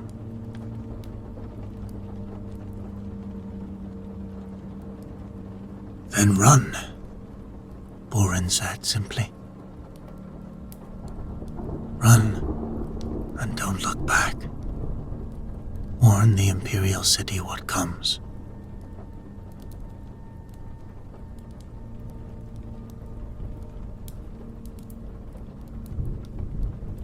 The Nord warrior approached the portal, moving with the deliberate precision of one who has faced death many times and made his peace with it. The energy field buffeted like a physical wind, attempting to push him back. But Boren pressed forward, one hand raised to shield his eyes from the blinding light. Althea began the final incantation, a circle of villagers repeating the words after her. Not magical adepts, but simple folk whose belief and desperation lent power to their working. Their combined wards flared brighter, momentarily pushing back the portal's influence enough for Boren to reach the base of the arch. Above, the moons touched their zenith. "Now!" Althea cried, making a tearing gesture with both hands. The wards collapsed, a controlled unraveling, releasing their stored energy not outward but inward, toward the portal itself. The opposing magical forces met with a thunderous crash that shook the hillside. In that moment of chaos, Boren hurled the vial of alchemical fire at the keystone and threw himself backward.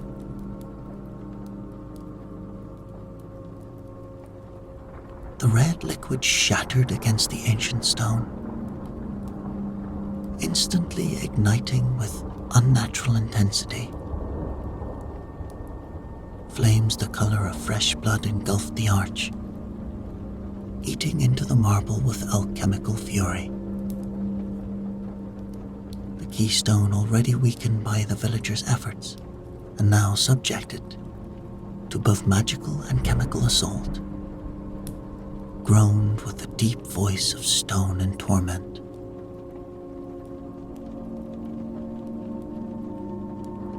A crack appeared, then another.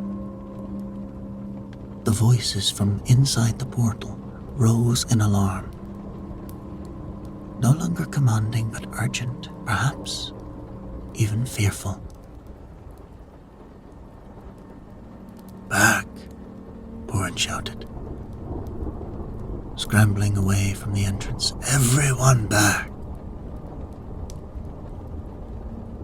The villagers retreated down the hillside, Althea supporting Elder Cassian, whose strength had finally failed him. Only Boren remained, watching as the ancient arch began to collapse upon itself. With a sound like the end of the world, the keystone split in two. The arch followed, centuries of proud Ayleid engineering undone in moments. As the stonework collapsed, the portal writhed and contorted, its circular perfection distorting into jagged shapes.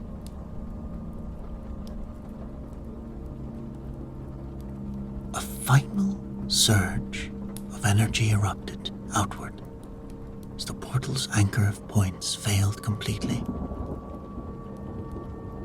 It caught Boren despite his retreat, lifting him from his feet and hurling him down the hillside to land heavily amid a stand of juniper trees.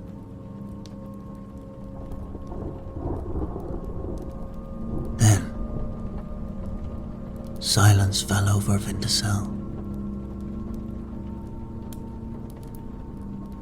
A silence deeper and more profound for the cacophony that had preceded it. The unnatural glow faded from the moss and stones. A whisper stilled. Even the night insects, which had been silenced by the magical disturbance, gradually resumed their chirping chorus.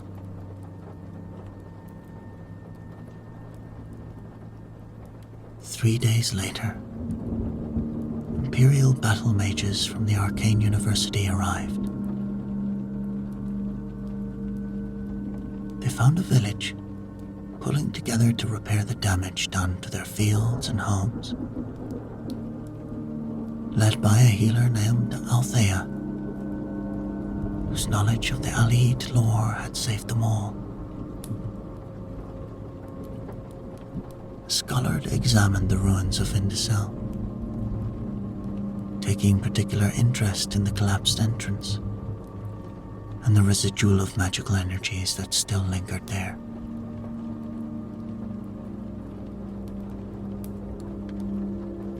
The containment chamber confirmed Magister Tamriel, an Ultimate specialist in Ayleid artifacts, designed to harness stellar energies for their rituals and transportation networks. Most unusual to see one activate after all these centuries. "Can it happen again?" asked Elder Cassian, who had taken to visiting Althea's cottage regularly for both healing of his overtaxed heart, discussions of village security. "Primary chamber is sealed beneath tons of marble," the Magister replied. "It would take deliberate excavation to reach it now."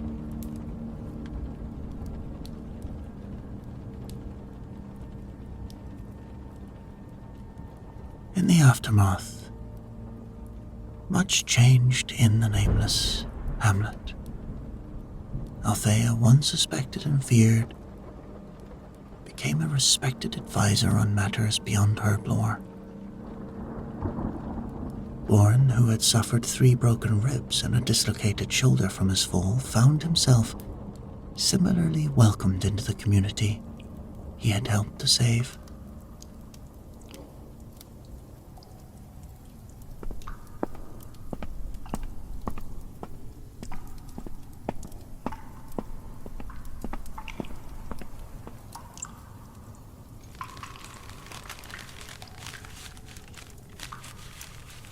And the tale itself of ancient power awakening,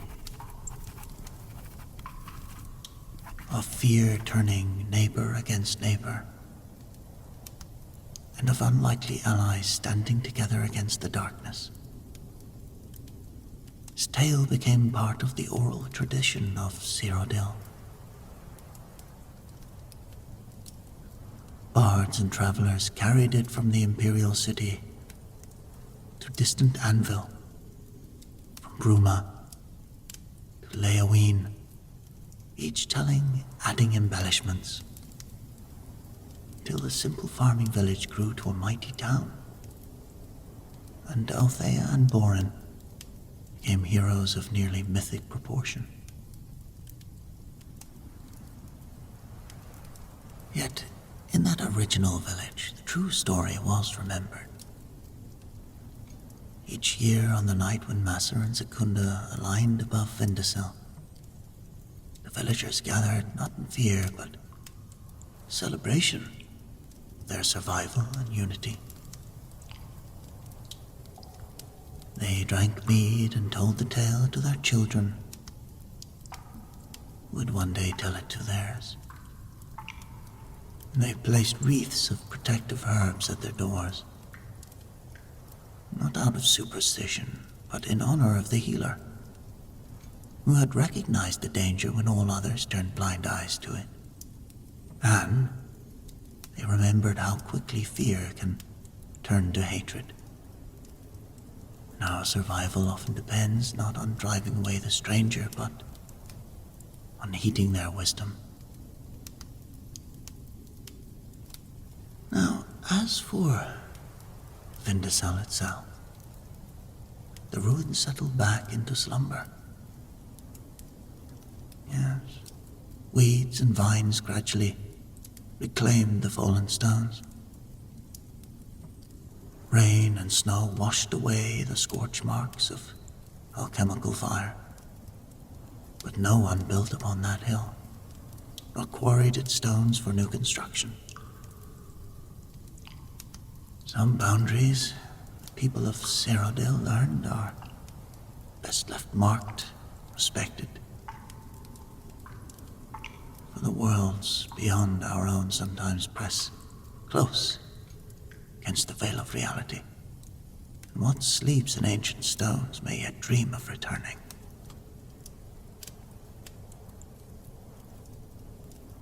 So ends the tale of the Whispering Stones of Vindicil.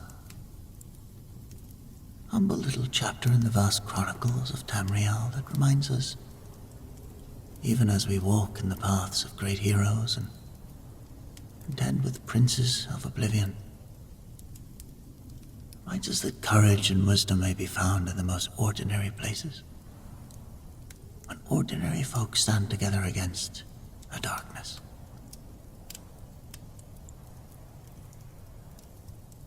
May your own courage prove as steady should ancient stones begin to whisper in your lands.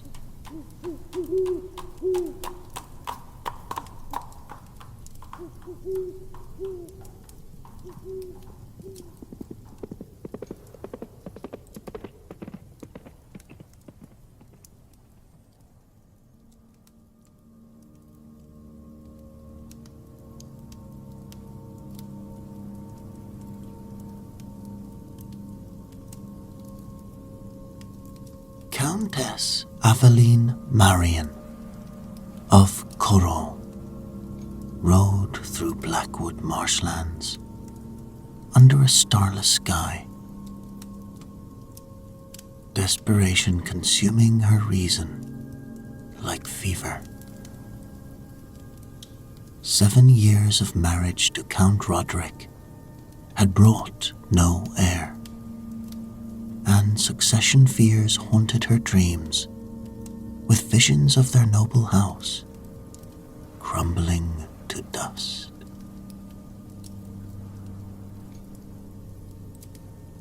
The marsh breathed around her, with alien life as her horse picked its way through treacherous paths.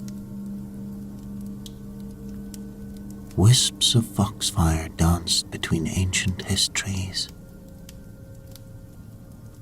and the air seemed thick with otherworldly power. Deep in the swamp, she found the marsh crone, an ancient Argonian witch whose scales had turned the color of deep water. The creature withdrew 2 glowing roots from a woven pouch. 2 roots from the tree of generations, the witch intoned. Consume both beneath the new moon, and you shall bear a child of perfect health. But both must be taken together, or the balance shall be broken.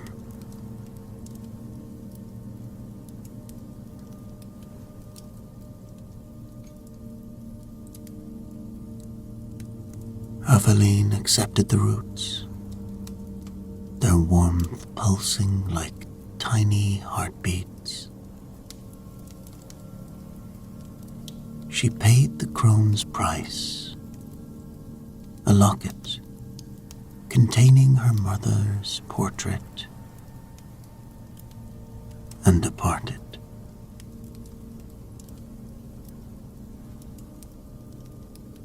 But doubt crept into her heart on the ride home.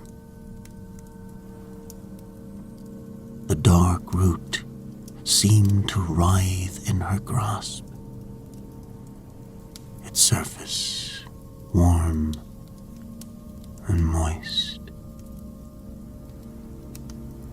When the new moon rose, Ayleid consumed only the pale root, casting the dark one into the fire, where it burned with unnatural colors.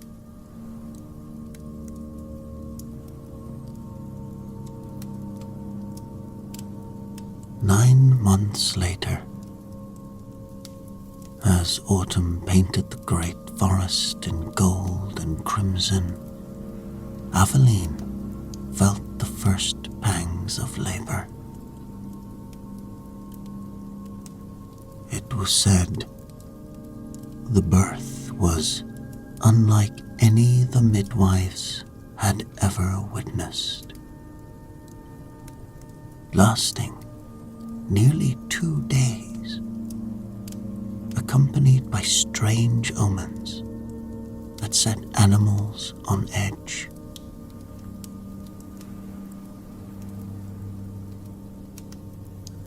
The first child emerged, beautiful, Prince Phelan, with sapphire eyes and golden hair. Count Roderick wept as Coral's bells rang out to herald the heir's arrival. But as celebration echoed through the halls, Ayleid felt contractions begin anew. The midwives rushed to her side, confusion written across their faces. for they had delivered the child and cut the cord, yet something stirred within her still.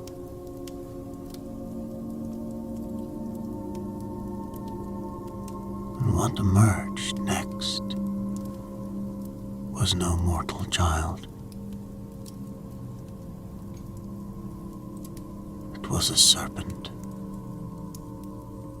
as long as a man's arm slithered forth,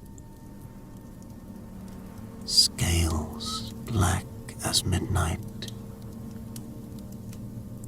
eyes burning with terrible intelligence. It hissed. Yes, it hissed.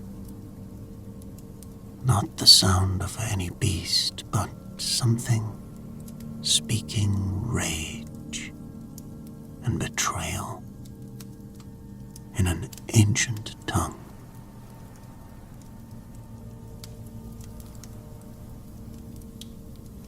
The midwives fled screaming. Guards burst in with drawn swords. But Ayleid threw herself between them and the creature. She recognized the consequence of her broken bargain. This was her child, as surely as the beautiful prince in his cradle. "No one must know," she whispered to her trusted advisor, the Nord Bjorn. "Take it to Blackwood. Let the forest claim what the forest has made."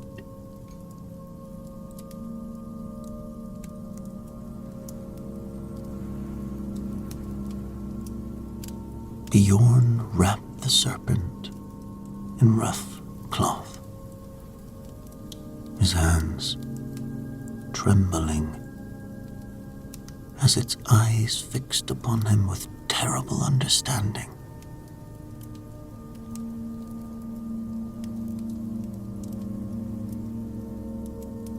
And so, in the dead of night, he carried his burden into the swamplands and abandoned it beneath an ancient tree.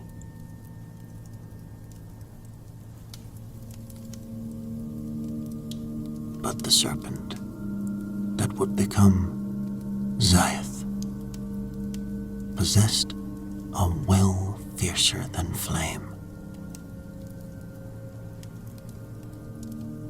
Fed by corrupted magic, he grew with each passing day, becoming something belonging to neither the world of men nor beasts.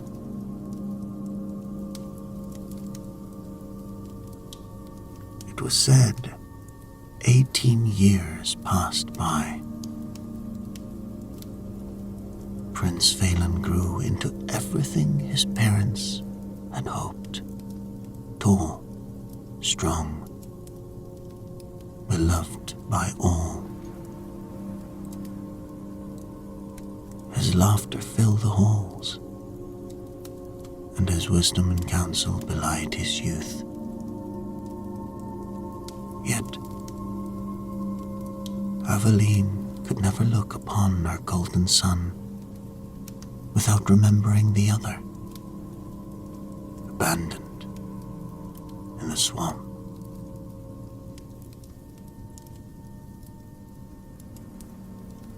And in Blackwood steps, Zaeth had grown beyond natural bounds, stretching longer than 3 horses.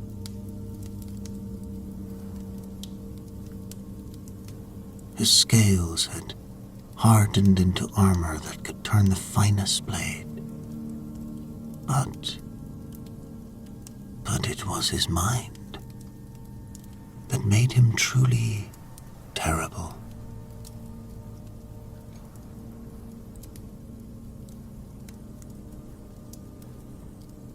The Serpent Prince learned human speech from travelers, saw Corol's banners, and understood what had been denied him. Intelligence burned in his brain like acid, corroding any capacity for joy.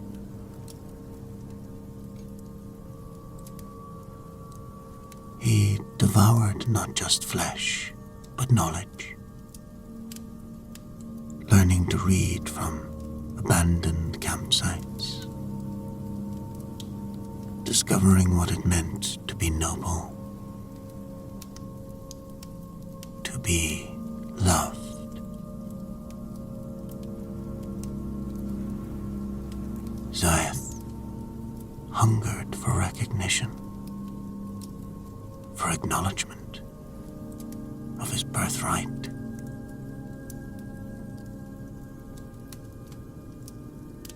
The marsh creatures learned to fear him, but their terror wasn't enough.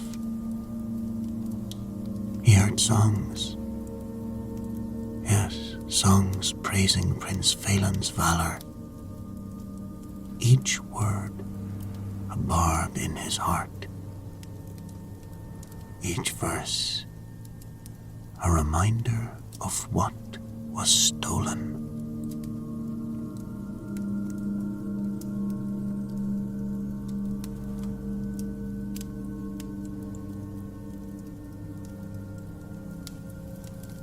On Prince Phelan's 18th birthday, all Corol celebrated. Lords and ladies from across Cyrodiil gathered. Banners flew, and revelry echoed through the streets. It was said the celebration was at its height when the very earth began to tremble. The gates burst asunder from an unstoppable force. Zaeth emerged like a living nightmare, coils dark as midnight, eyes burning with accumulated fury. Guards rushed to meet him, but their swords shattered against his scales like pottery. I am Zaeth, son of Ayleid. His voice boomed across the courtyard. I am the rightful Prince of Corol, and I have come to claim what is mine by blood and by birth.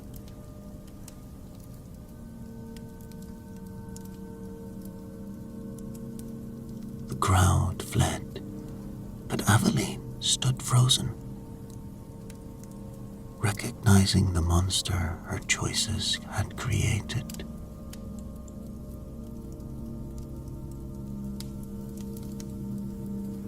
You know me, Mother, Zaeth whispered. You know what you have done. Count Roderick stepped forward, sword drawn.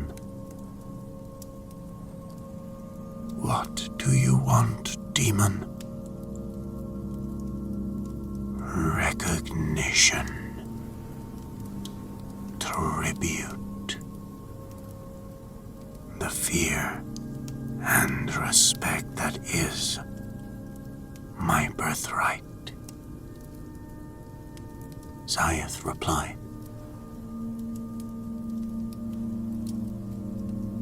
It was then Prince Phelan appeared, blade gleaming. "You'll find no tribute here, monster. Leave these innocent people alone." Pain flickered across Scythe's features. "You speak of innocence, brother. Look upon your loving mother and ask her about innocence."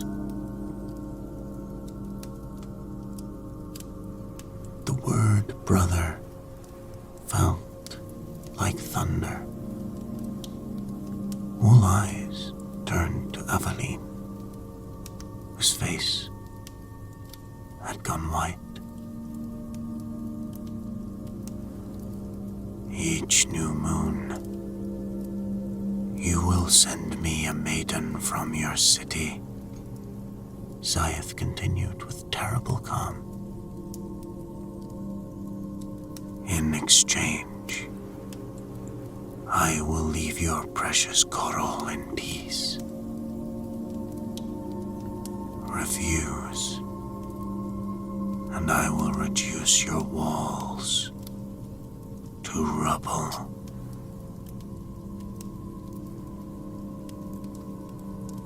Ayleid closed her eyes, feeling 18 years of guilt crushing down. We accept.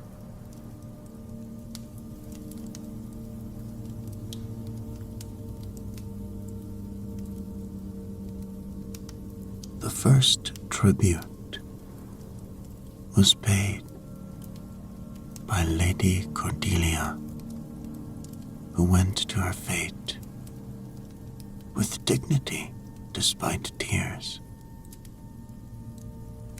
Scythe waited among the trees, revealing fangs like crystalline daggers. She whispered a prayer to Mara and was never seen again.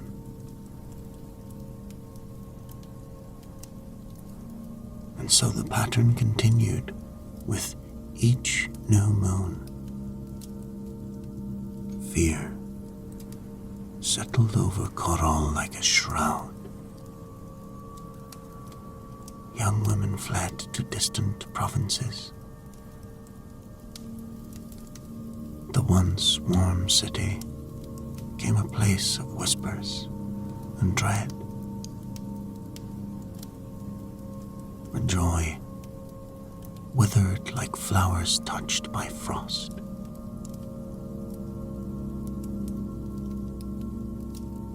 Prince Phelan raged against this arrangement, organizing search parties and consulting scholars on supernatural threats. But Ayleid remained silent, her guilt eating at her. Count Roderick grew distant, suspecting terrible secrets, but unable to fathom their true nature.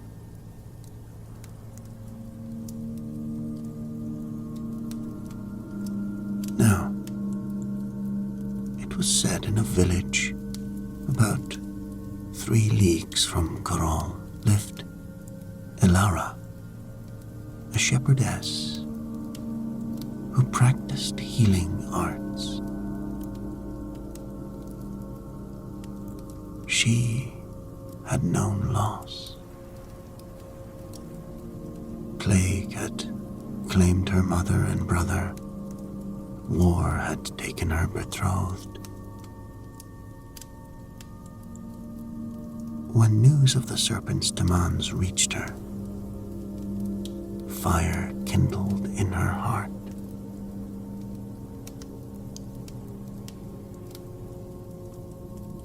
"I will go," she announced to the village elder, Marta. I will face this creature and end his reign of terror. Child, this is folly, Marta replied. The serpent has devoured knights and nobles alike. What hope does a shepherdess have? Perhaps none, Ilara admitted. But I have time to prepare.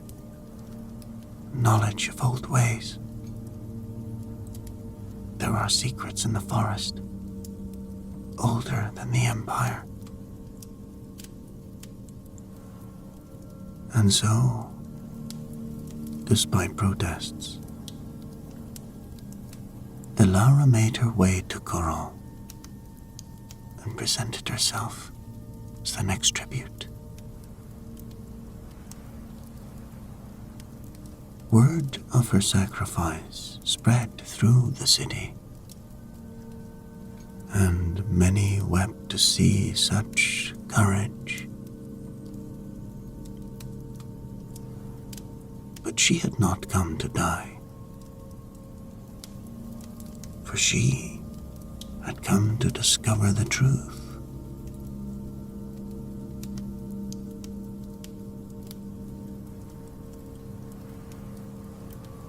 Before facing the serpent, Ilara sought the marsh crone in Blackwood's deepest parts. The journey was treacherous, filled with will-o'-the-wisps, creatures that had no names. But she pressed on, guided by foxfire that beckoned her deeper. The ancient Argonian sat in her hovel doorway, eyes reflecting dying light like dark water pools.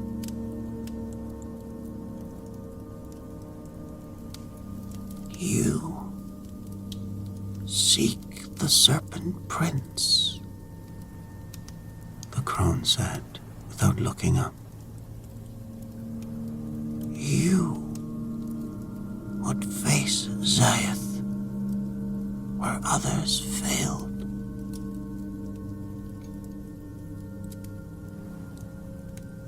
I would save my people, but fierce strength alone won't suffice.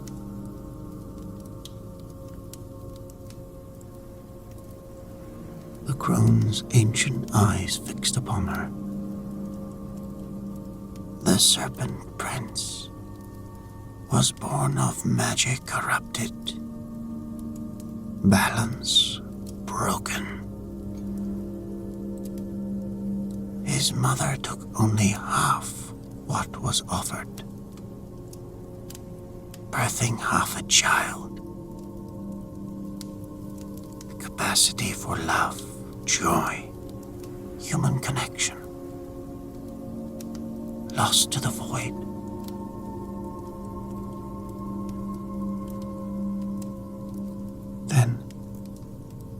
Then he cannot be killed. He can be restored, but not through blade or spell. The curse binding him is woven into his flesh. Layers of scales representing pain, anger, isolation. Each must be shed willingly through the one thing he's never known. Kindness freely given.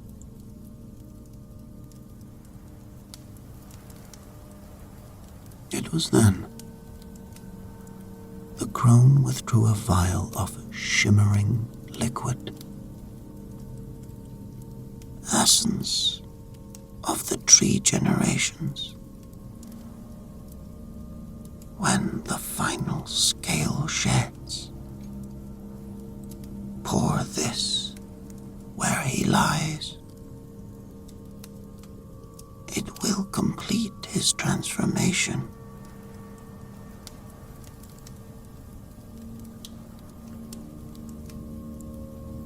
Ilara accepted the vial, feeling destiny's weight upon her shoulders. And if I fail, then you will die. Zayeth will continue his terror until the end of days.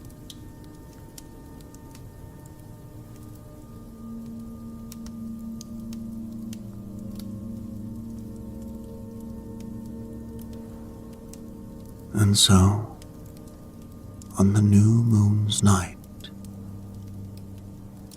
Ilara walked through Corol's gates, in a white dress gleaming in moonlight.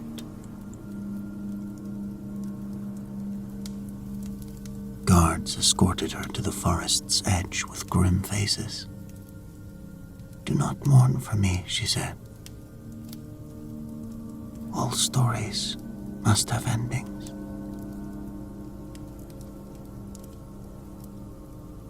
She followed the path worn smooth by previous tributes into the swamp's heart,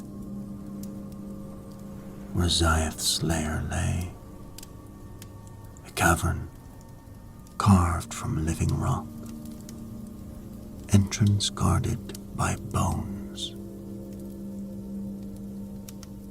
The serpent prince lay coiled within,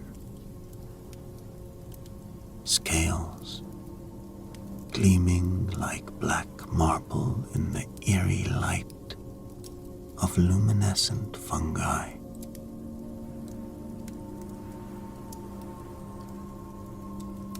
"Another tribute," he said, without looking up.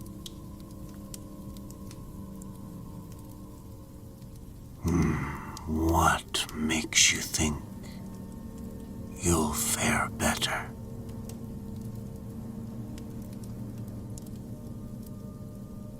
Ilara stepped into the cavern. I don't. I expect to die. But I hope to accomplish something first.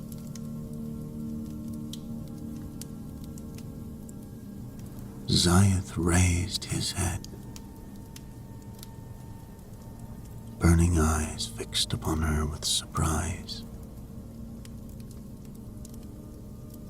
How refreshingly honest. And what do you hope to accomplish?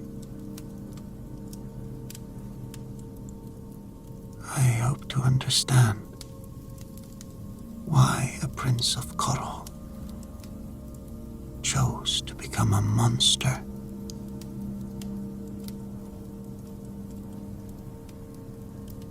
His eyes narrowed.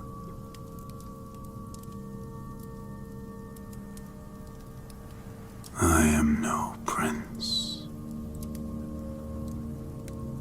I am an abomination. A curse given form.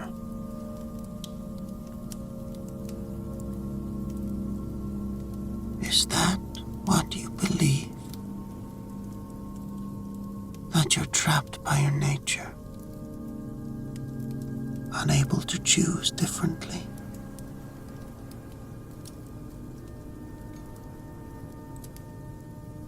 I know I am. The discarded child. The shameful secret.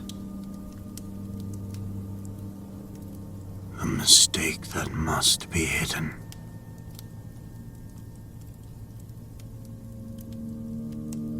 You were wronged, Alara said. Terribly wronged. But the evil done to you doesn't justify the evil you've chosen to do in return.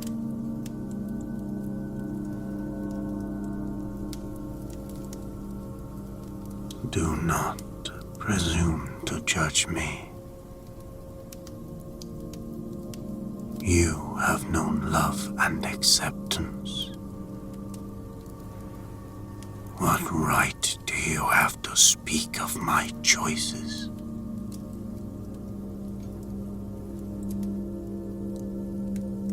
The right of one who has also known loss. I've buried my mother, my brothers, my friends. I've seen plague take the innocent and war consume the just.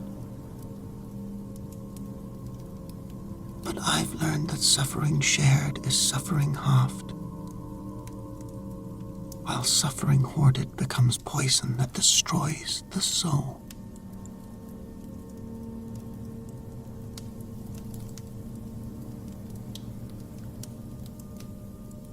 The cavern fell silent, save for the soft serpentine breathing.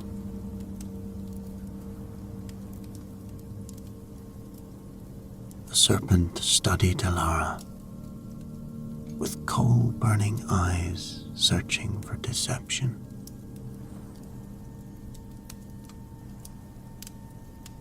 You speak of sharing suffering.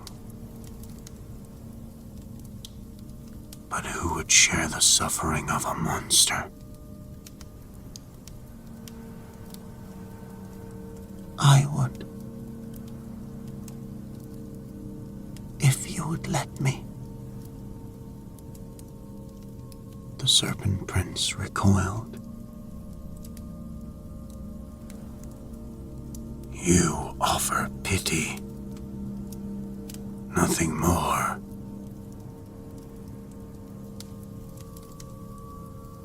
I offer understanding. Not pity, but recognition of the pain that drives you. You're not a monster by nature, Zayeth. You're a wounded soul who's forgotten how to heal.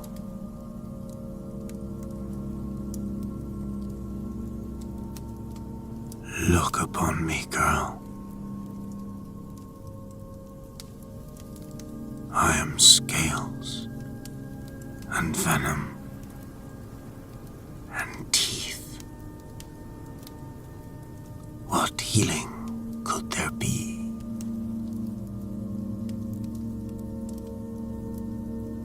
The healing that comes from within.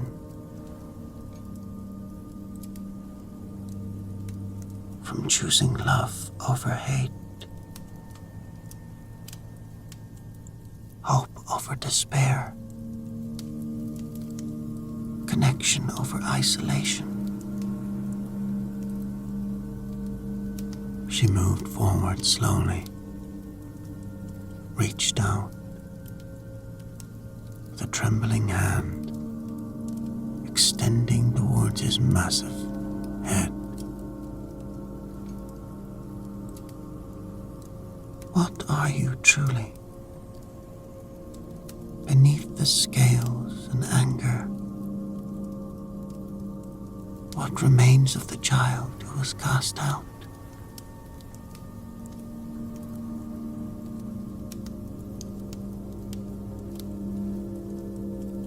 And to her amazement, Zayeth didn't strike. Her fingers brushed his scales, warm, pulsing, with undeniable life.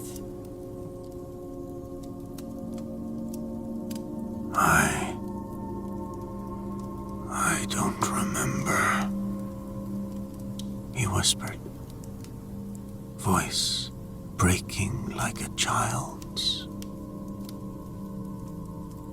I don't remember what I was before the pain,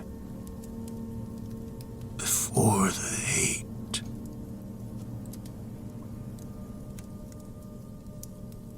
Then, perhaps it's time to find out. Time to let go of the armor that's protected you. Even if it's also imprisoned you.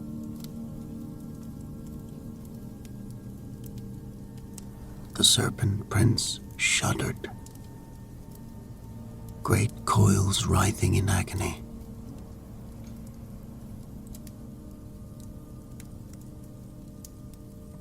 The scales, they're not mere skin, they're my rage, my pain, my very essence. To shed them would be to be vulnerable,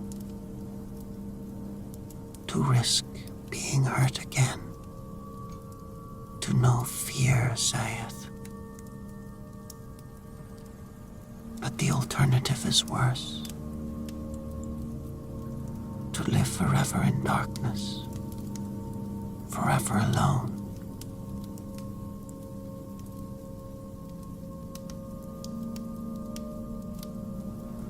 With a sound like tearing silk,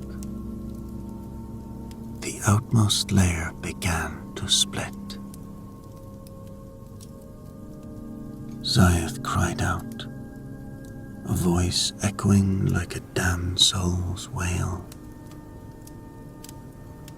Scales fell away like black rain, revealing another layer beneath, smaller, more human. It hurts, he gasped, voice already changing. It hurts so much. I know, Alara said.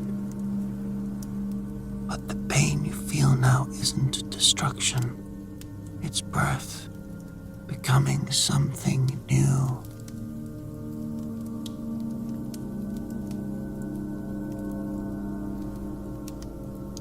Again and again, the Serpent Prince shed his scales, each layer representing another year of bitterness, another festering wound. And with each shedding, he grew smaller, more human, more vulnerable. And with each shedding, Alara stayed beside him, offering comfort when the agony threatened to overwhelm his resolve.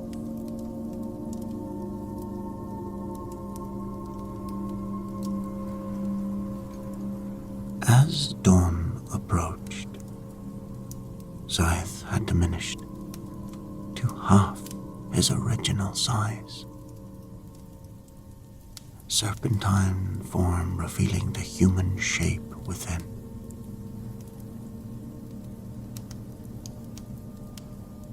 Only one scale remained, a black plate covering his heart, pulsing with concentrated pain and rage.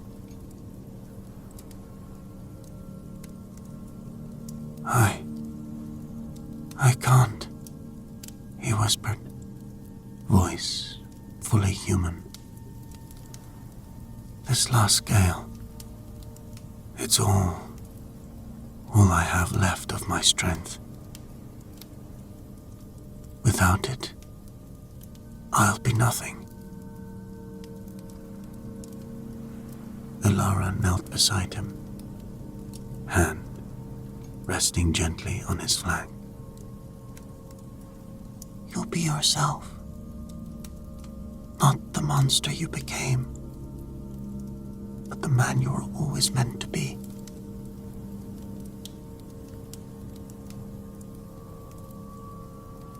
What? What if that man is weak?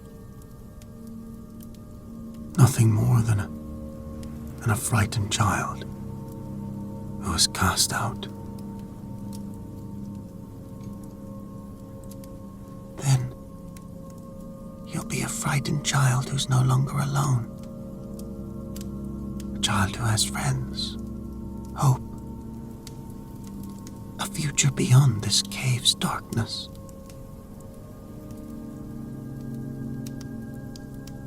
With a cry containing 18 years of loneliness and pain, Zayeth tore at the final scale. It clung like a living thing, pulsing with malevolent light, but slowly, agonizingly, began to peel away.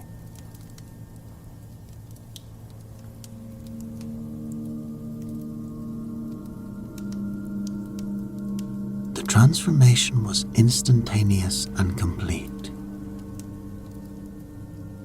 Where the serpent had lain, a young man now curled in exhaustion, tall and lean, with dark hair and eyes holding shadows of suffering, but also the first glimmer of peace. He was naked and vulnerable, skin pale from years without sunlight, but undeniably, beautifully human.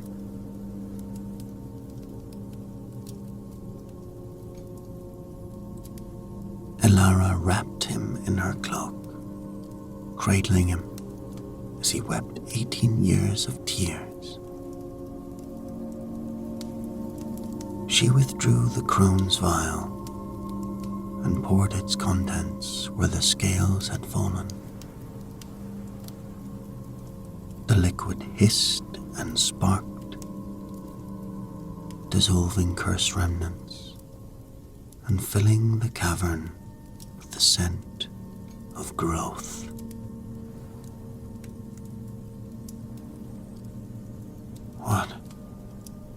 What happens now?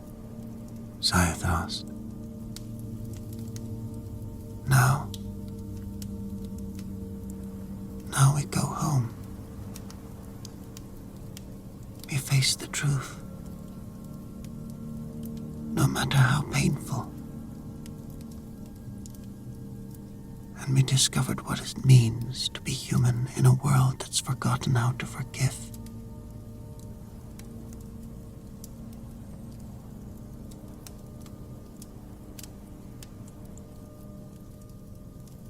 The journey back to Cyrodiil took 3 days. Zayeth was weak from transformation and unaccustomed to human form. But Elara cared for him with healer's skill and a friendly compassion. They spoke of simple things, the beauty of sunrise, the taste of clean water, the feeling of wind on skin, as he learned to be human again.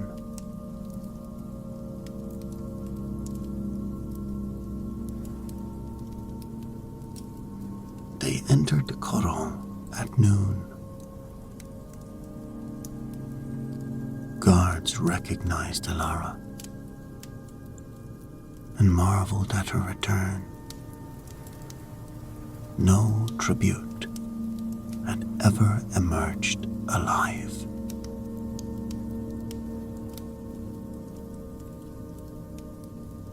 Word spread quickly, and a crowd gathered in the castle courtyard. Countess Aveline stood upon the steps where she had last faced her monstrous son. Count Roderick, Prince Phelan flanking her. "Mother," Scythe said,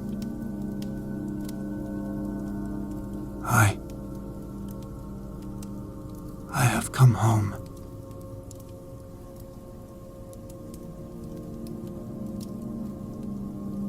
Aveline gasped, recognizing something in those eyes. The same intelligence that had burned in the serpent's gaze, but tempered now with humanity and hard-won wisdom. "This is Scythe, Prince of Kral," Elara announced to the stunned crowd. "Transformed from the curse that bound him. He has shed his scales of bitterness and chosen redemption's path."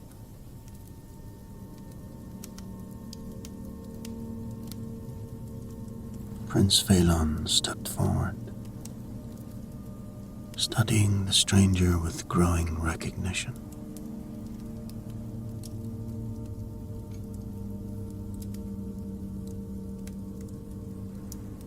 "If you're truly my brother, prove it."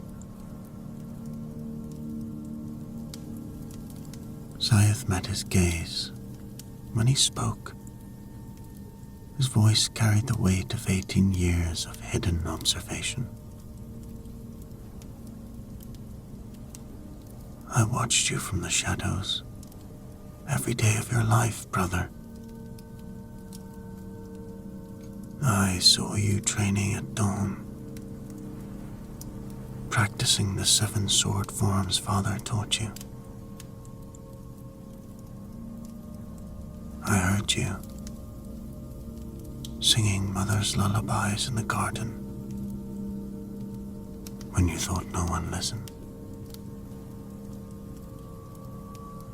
I know you keep pressed flowers beneath your bed, gifts from children who adore you.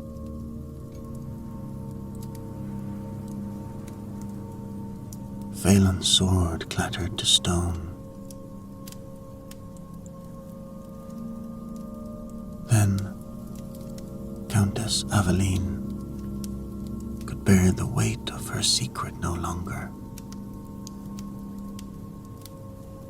She collapsed to her knees upon the steps, composure breaking after 18 years of guilt and silence. "My son," she sobbed, reaching toward him with trembling hands. "My poor, lost son. What have I done? What terrible choice did I make?"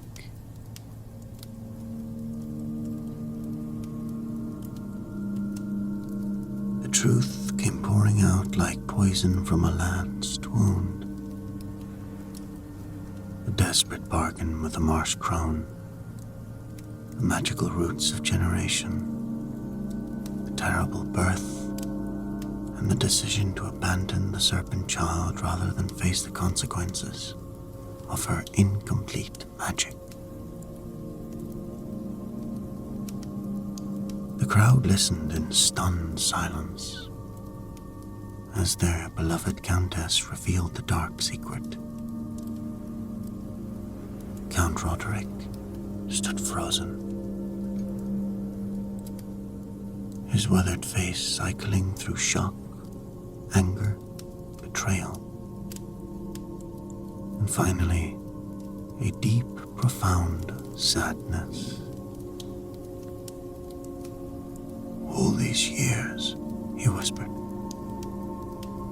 "all these deaths, all this suffering, and you said nothing." I was afraid, Aveline replied.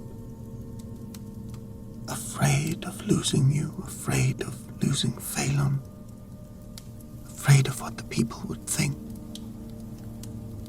I thought if I bore this burden alone, if I kept the secret.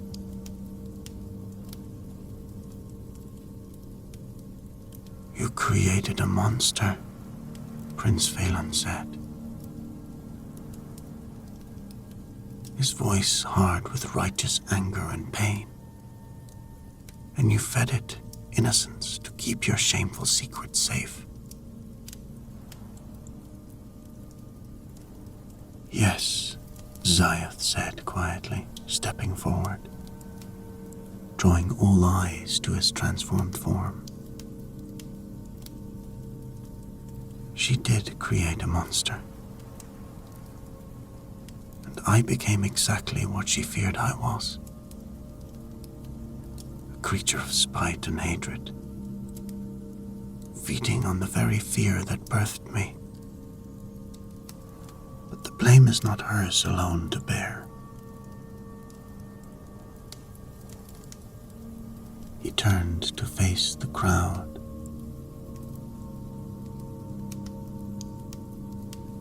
Every choice I made to embrace darkness, every innocent I harmed, every moment I chose revenge over mercy, those were my decisions. I cannot undo the evil I have done. Lady Cordelia and all the others who died because of my rage. Their blood stains my hands forever, and I will carry that burden until my dying breath. It was then the marsh crone emerged from the crowd where she had been listening unseen. Her ancient presence causing many to step back in fear and reverence. The boy speaks truth, she said. The curse is broken, the balance restored. What was sundered by fear and incomplete understanding has been made whole through courage and unconditional love.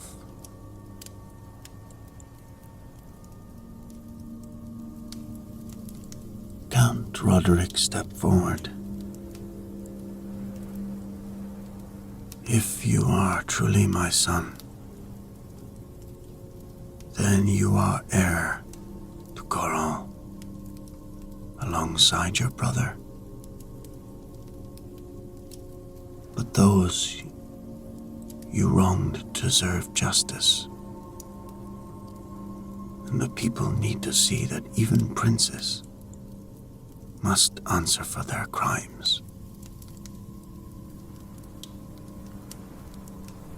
They do deserve justice, Ziath agreed. I will spend every day of my remaining life trying to earn forgiveness I do not deserve. Let me serve as guardian of these lands, protecting them from the darkness I once embodied. Let me prove through deeds, not words, that redemption is possible, even for those who have fallen furthest from grace.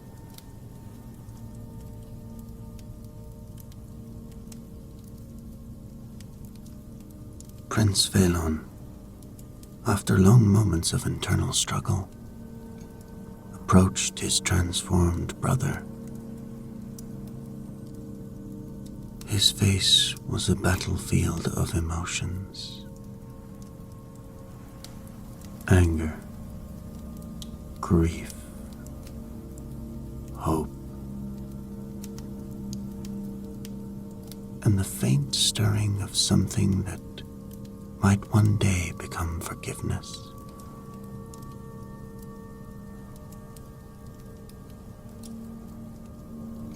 I do not forgive you, he said. Not yet. Too much pain has been caused. Too many lives lost. But I am willing to see what kind of man you choose to become.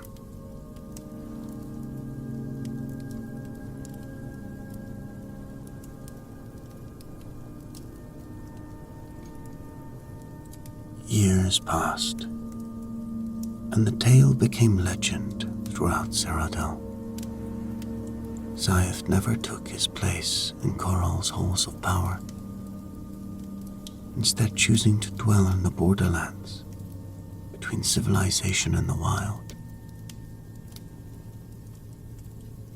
He became known as the Guardian of Blackwood, protecting travelers from the marsh's many dangers and ensuring no other innocents fell prey to the darkness that he had once embraced.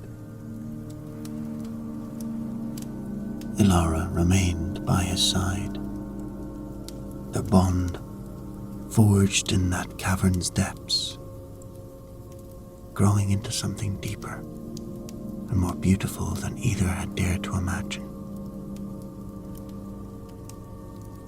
She established a healing sanctuary where the broken and lost could find refuge, while Scythe learned through daily struggle that redemption was not a destination to be reached, but a journey without end.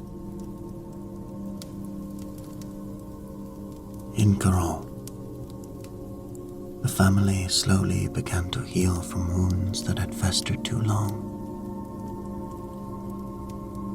Ayleid spent her remaining years in penance and service. Roderick and Phelan ruled with justice. In taverns across the empire, bards sang new songs, not of flawless heroes without stain, but of redemption earned through daily choice, of monsters who chose to become men, and of love's transformative power offered freely to those who believe themselves beyond all hope of salvation.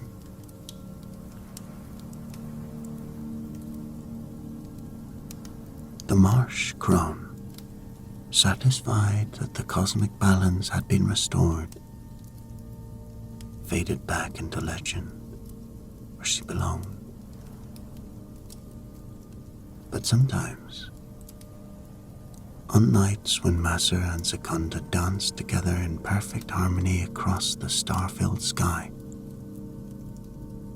travelers through Blackwood report seeing a great serpent gliding peacefully through dark waters, no longer feared, but revered as a guardian spirit, watching over all who lose their way in the world's darkness, guiding them toward the light of redemption that awaits even the most fallen soul.